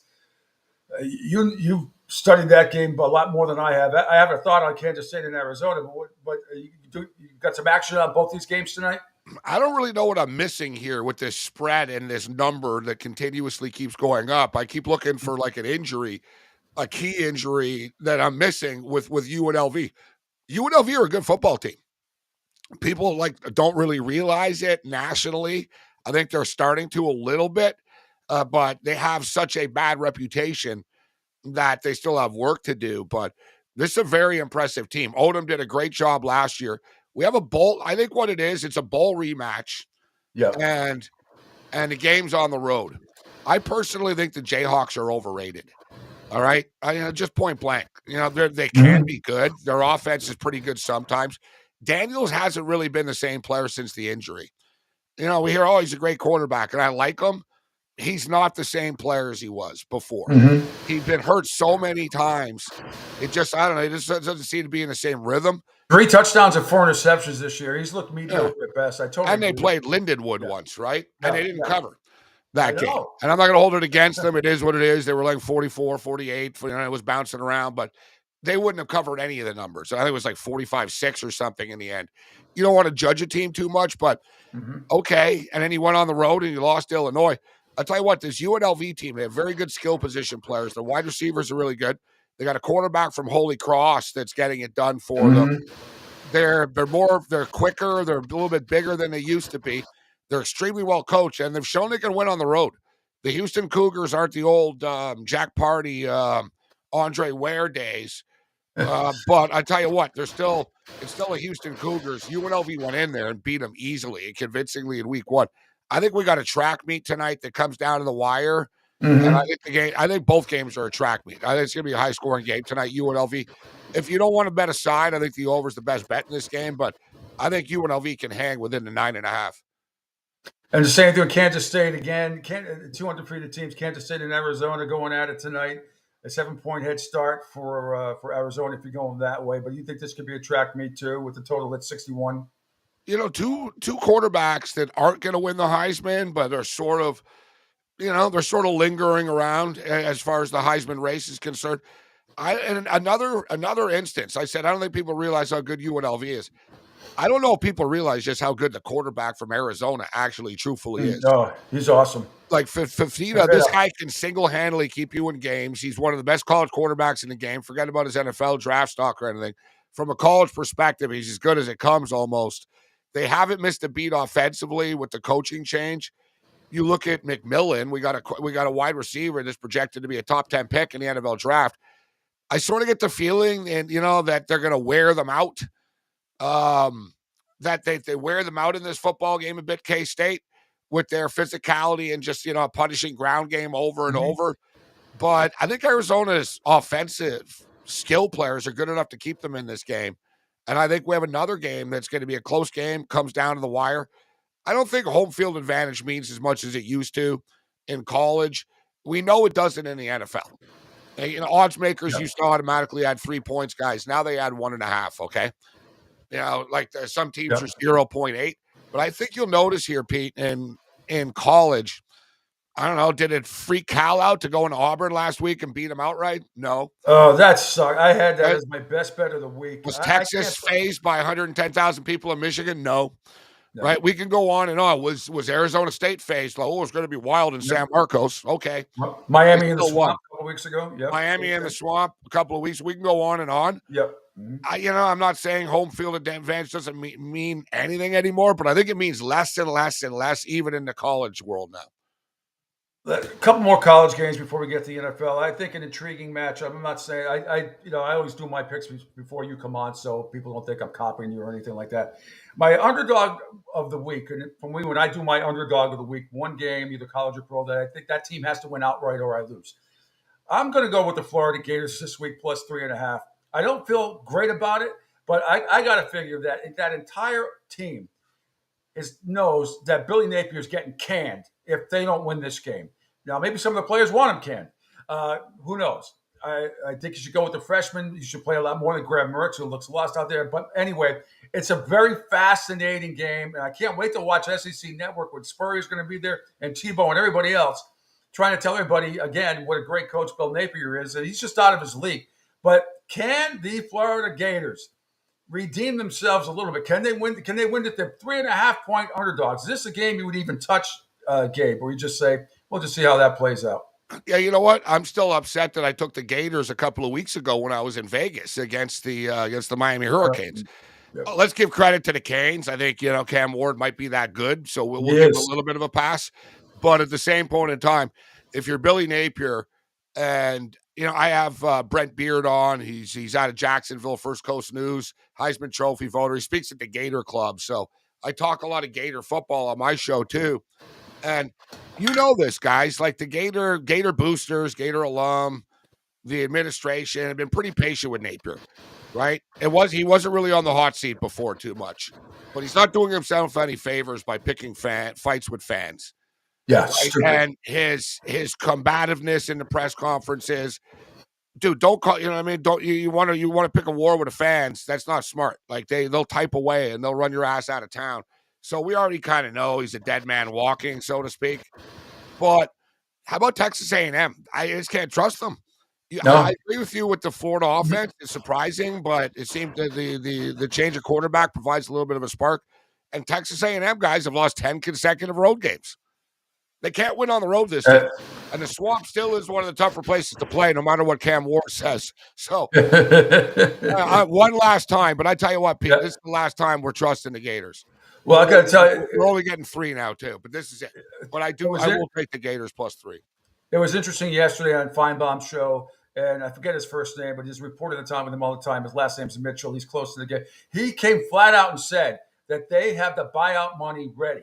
It's going to get done if they don't win this game. The $26 million or close to that, whatever it is done. It has been gathered, and if he loses, he's going to be out that week. He's going to be out maybe even by tomorrow night if they lose that game. It's going to get ugly early. It's like Yogi Berra said, it gets late early out here. And not hot seat. The hot seat is heating up. So, you know what? I did have that game circled, actually. So it wasn't like I'm just adding it. Okay. I would have preferred if we're getting 4.5, but I do have the Florida Gators on my college card. Another one as well is Memphis getting 6.5. Me too. I love it. Yeah, it's one of these deals where, okay, when people sort of think, wow, this team's going to flick the switch. Florida State's going to flick the switch. There's no switch to flick. All right? Like, they're going to battle. They'll try to win a football game. It's not like they don't have a chance of winning the game, but I don't really feel like they have any better of a chance to win the game than Memphis has to win the game. And then you throw in the points. So I'll go with the Memphis Tigers, who actually are in a lot of talks. There's a lot of buzz about them joining the potential new Pac-12, as crazy as that sounds. Pete, I think Alabama are going to roll Wisconsin. I agree. There's just going to be a speed difference. This is a different level, right? It's a unique game. I get it. They've only played twice ever. I think they played like 100 years ago. They don't play. They never play. So I like this unique matchup, but I know that South Florida sort of like appear to give Bama problems, and I think it scares some people off, but look for Bama to dial this thing up. Wisconsin's offense just will not be able to keep up in this game. I totally agree. Tyler Van Dyke is going to be on his ass most of that game, and it's just he had flashes when he was at Miami, but I'll never forget that game. We had that Middle Tennessee State game a couple years ago. I wanted to just ship him back to Connecticut where he was from. But I agree with I think Alabama blows him out. Sorry, my friends in Wisconsin.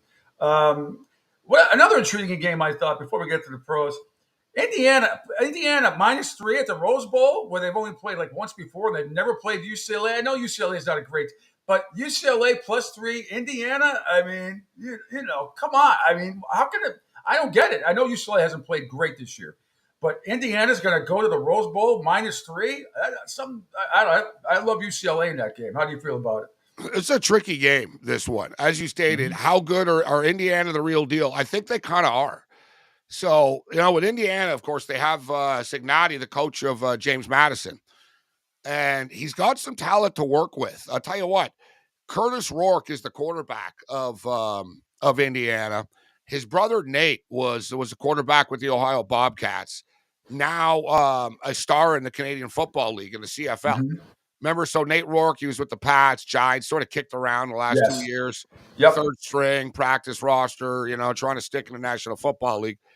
It didn't work. He said, you know what? I'll go back to the CFL where I'll make like $1 million a year and become a millionaire playing football instead of kicking around. But his brother, Curtis, they're from Ontario. So they're from a hockey, they're from a hockey area. Yep. But Curtis is bigger than Nate. Curtis is like 6'4.5", 6'5". He was also the Ohio Bobcat quarterback, but he's transferred over to Indiana, and he's a stud. I just bring this up because you keep your eye on him as far as the NFL is concerned. Even he's got a big future ahead of him. This quarterback, Curtis Rourke, they have a great coaching system in place. This is their first Big Ten game against UCLA. I mean, this is UCLA's debut here. It's at the Rose Bowl, as you stated. It's tough to trust Indiana, but I tell you what, I think the Hoosiers do get it done, Pete. I'd love to take the Bruins here as a home dog, but I don't think it happens for them. Yeah, I'll probably just stay away from it. All right, let's get on to the NFL as well. You're in that awesome survivor pool. I would like to guess that maybe half, for your sake, I hope you didn't have the Bengals last week, but I'm sure a ton of people did, and they're out. Yeah, 34%. That's big. Yeah, it ended up 34% of people actually were on the Cincinnati Bengals. So it's a massive overall, about 40% of the people got eliminated in week 1, but it was 34% of them were on the Cincinnati Bengals against the Patriots. I was not one of them, right? I didn't feel good about it. I don't like playing the Captain Obvious pick of the week. Yeah. And I'm not going to pat myself on the back too much. I didn't win $1 million last week, but at the same point in time, I did avoid that trap, right? Mm-hmm. I did avoid that trap. Every week is tricky, right? We're talking about $14.2 million on the line. I'll be honest with you, Pete. I'm kind of screwed with this. We'll see if I can pull this off with one entry. No, but I got guys on my show and stuff. They're like, well, I had Cincinnati on 3 entries, but I still have another 3 teams left. Because you're allowed up to 10. Yeah. So they have these mulligans, but it's $1,000 an entry, right? So it's real money, right? You put up 10 absolutely to get in. Yeah. I only entered once, and I entered the super contest. So it was a little naive of me, actually, in hindsight. I really should have entered maybe like 2 or 3 entries just to have a little bit more leeway. But this week, Baltimore are going to be a popular pick against the Raiders. Thing is, Pete, as everyone knows, Survivor, you can only take the same team once all year. So you don't want to be cocky and start worrying about week 18 or 17 and blah, blah, blah. But at the same point in time, you have to be aware of, is this the best spot for this team? And quite frankly, like Baltimore play the Giants. They play the Commanders. Like Baltimore have a lot of more other winnable games coming up that would be nice to have in our back pocket. The 2 I'm looking at, I don't think Kirk Cousins and this Falcon offense is suddenly going to get well. I agree. I think Philadelphia's going to blast them on Monday night. That Kirk Cousins, like he's a play action quarterback, and they don't run play action now in Atlanta. He's in the shotgun because he can't take a snap from under center because he's hurt. Like this is, this is an ugly situation. I don't want to overreact after one game, but I don't think it's going to get better after 2 games for them right now. This offense, I don't think Cousins is 100%. At this rate, Penix will probably be the quarterback by the end of the month type deal. Like, I want to be that guy, but we'll sort of throw it out there. So I don't, and Philadelphia's had a extra rest. They look really good in the second half. Saquon Barkley's unbelievable. It's on the road in Philly. So I can live with the Eagles, but the Eagles play the Commanders. They play the Giants. They play like same thing. You don't want to waste the Eagles too much. So, Pete, I'm pretty much decided that I'm going to risk my $14.2 million dream on the Chicago Bears in Survivor. Really? And the Texans. And the Texans game. Texans, yeah. And the Texans beat the Chicago Bears on Sunday Night Football. Oh, no, absolutely. I absolutely agree with that. The other thing that some of the trends, and even though Matt LaFleur's record when he's a 3-point dog or more is phenomenal. I know Jordan Love is not playing. The Packers, just 2 games, 3 games. That one, the Packers plus 3.5 is interesting. To me, everybody's going to take Kansas City. I think the general public, not you, is going to be all over Kansas City, and it's the NFL. And I do believe that Cincinnati's going to bounce back and cover that 6. That was one of my plays. I'm not saying, lay the house about it, but it's just the NFL. It's just the way it is. The whole public's going to jump on Kansas City. And Sean McVay's record against the Rams, I know they're banged up offensively on the line, and Pakua's out, all that stuff. But his record against Arizona, against the spread, is off the chart. I don't care who's out there. I'm taking the Rams all day when they play Arizona. I don't care what the line is. But how do you feel about those 3? You're right as far as the trends are concerned. The NFL has a lot of these divisional games. History will repeat itself over and over and over. This team always covers against that team. This team always loses against this team, and it doesn't always add up. Like the New York Giants, a good example. They always beat the Commanders. They've beaten them 8 out of the last 10 times they played. The Bills and the Dolphins, right? Another rival. Just sort of history repeats itself. I'll give you another NFL pick, all kidding aside, the Georgia Bulldogs, right? Since they're an NFL team. I don't know why that spreads down to 22 right now. They're going to murder Kentucky. This is going to get ugly. It'll be like 48-10 or something like that. Like I don't. It was ugly last week. It was ugly last week for them. Yeah, they couldn't even beat South Carolina. Like Georgia have a chip on their shoulder. They won't take the pedal off the metal. As far as the NFL is concerned, I do agree with the Kansas City Chiefs in the Bengal game. The Chiefs are good. The Chiefs are great. And they're very dangerous now, especially with the weapons that they have. They're not a great home favorite. And they're going to be, I think we're getting a little bit, I don't like the value word, but you're getting Cincinnati off a rock bottom loss right now. And people are worried about whether Joe Burrow could pick up a Gatorade bottle in the middle of the game or not. Whatever. Like, I know. He's going to suck it up. Don't worry about it. It is what it is. And let's be real, man. The Baltimore Ravens, they were a half inch away from covering the spread and maybe winning that game last week, right? Yep, absolutely. He stays in bounds. They cover the point spread. So it wasn't like, the Chiefs blow people out. The Chiefs are not a good favorite. They're not a good ATS team. Anytime these teams win all the time, they're going to get overpriced. So you get the Chiefs being a little overpriced, the Bengals being a little bit, undervalued coming off the loss to the Patriots. So I think you're right about this. I think the Bengals are the play at that +6. And I can't believe I'm saying this, but I actually do like the Patriots this week as well. They're getting an even 3 right now with Seattle rolling into Foxborough. It was a sloppy game by Seattle last week. They were lucky they were playing Denver and Bo Nix. Their defense did play well, and Nix was a turnover machine. New England are going to have a couple of challenges. We'll put it this way. Seattle are better against the run in Seattle than Cincinnati are. Yes. So running the ball might not be the party that they had last week. And Seattle's pass rush is pretty good, actually. Right? And they got Williams. They got the kid Murphy out of Texas. So, they actually did get some traction last week. But with that being stated, and it's not a knock on Geno Smith because I think Geno's actually underrated in the NFL and better than people give him credit for. But laying points with a new offense, Rob is a new OC for the Seahawks coming from the Washington Huskies. He's not really dialed in yet. They kind of relied on running the ball a lot. They're still figuring things out. I think this is a low-scoring defensive battle, and the Patriots shock the world and start off the season 2-0. My best bet of the week in the NFL is under in that game, under 38. I was like, what's going to be worse under that or Pittsburgh Pittsburgh, Denver. I'll Yeah. tell you what, guys, and I talked about this last week, I think on this show, but on other shows as well, if we got to this game. But the Pittsburgh Steelers, guys, over the last 9 years now, okay, basically under Tomlin, they're now 51-20 with 2 pushes to the under on the road. Wow. That's like significant, people. We're talking Huge. 51-20 right now to the under on the road. And you figure, wow, man, these numbers are getting light. The Broncos aren't moving the ball. Here's another ugly game. I think the Steelers will win, too. It'll be one of those, they're not very good, but they're 2-0 type of deals. Yeah. That's what's going to happen in this game. A game I really like in the NFL, and I'm going to be using it in the contest, taking the spread. Love the Tampa Bay Buccaneers this week, guys, getting a 7.5 against the Lions. Playoff rematch. I think Tampa's another team that are a lot better than their perception is reality in this world, whether it's true or not. And people don't like Baker Mayfield. They don't trust him. They keep waiting for him to regress. It's not happening. They don't believe in the coach. They don't this and that. Oh, Tampa never signed anyone. Well, they have the same team every year. The same team every year keeps winning the division. So why would they change it?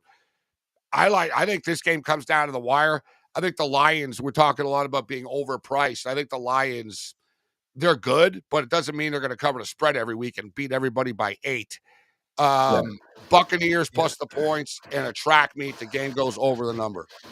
I think Angel has one question for you, but before that, my other theory is the team that loses on Monday night and then has to go on the road, it's an overwhelming number to favor the team at home.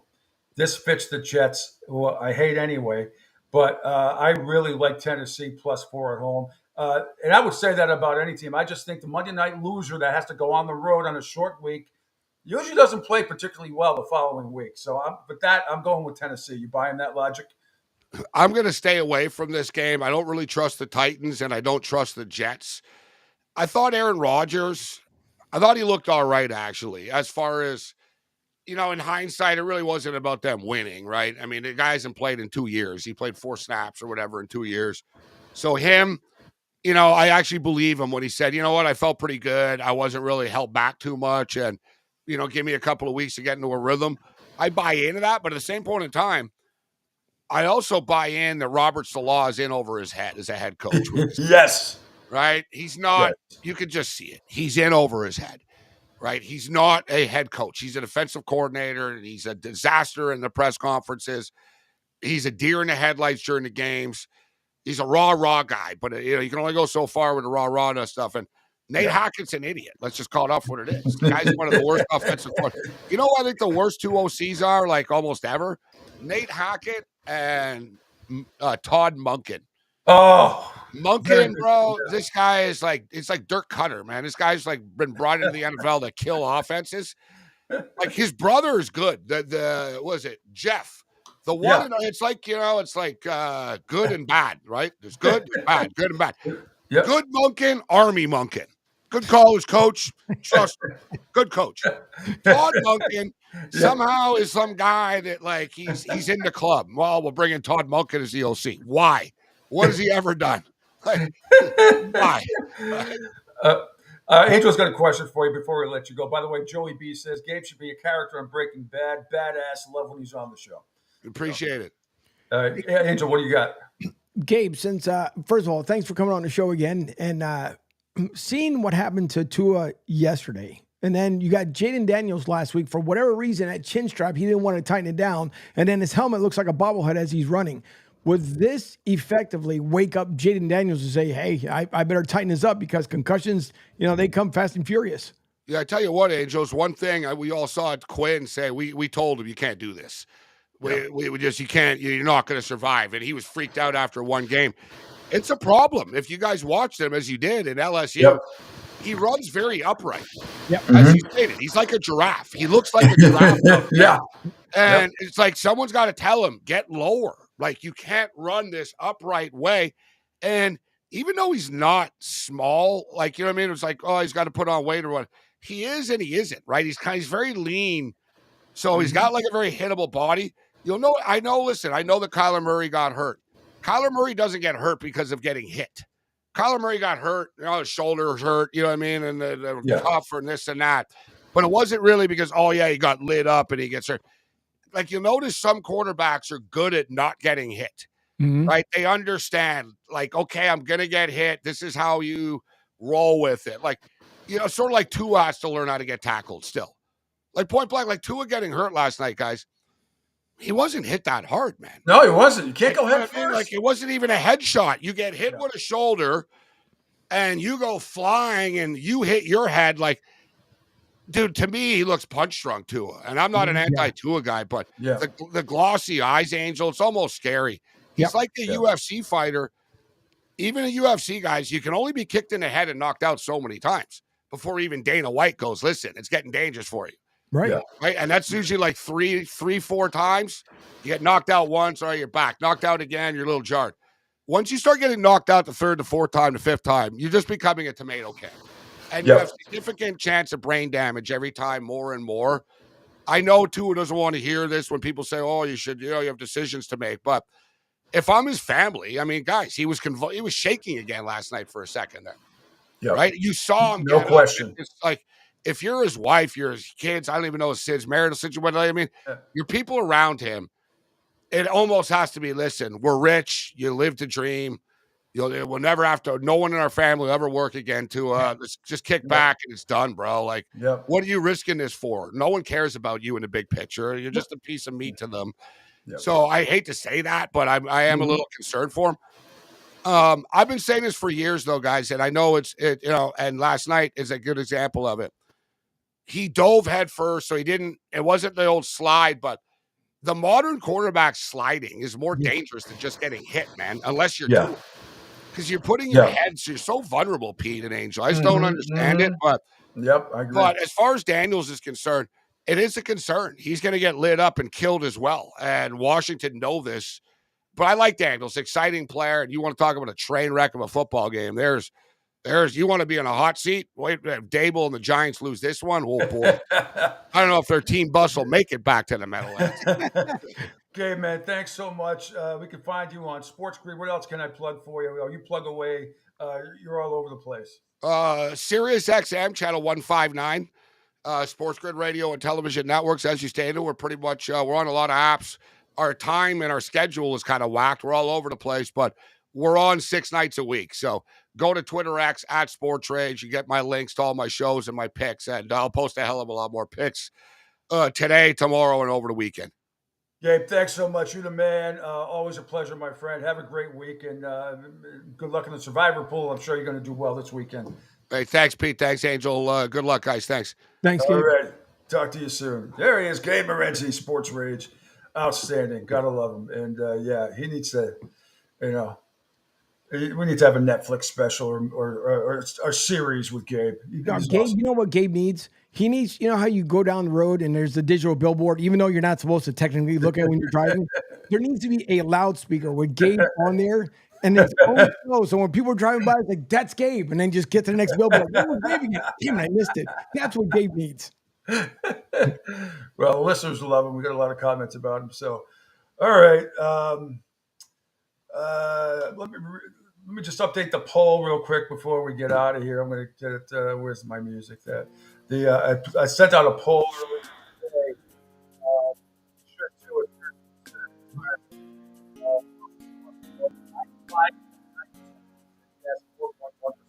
No.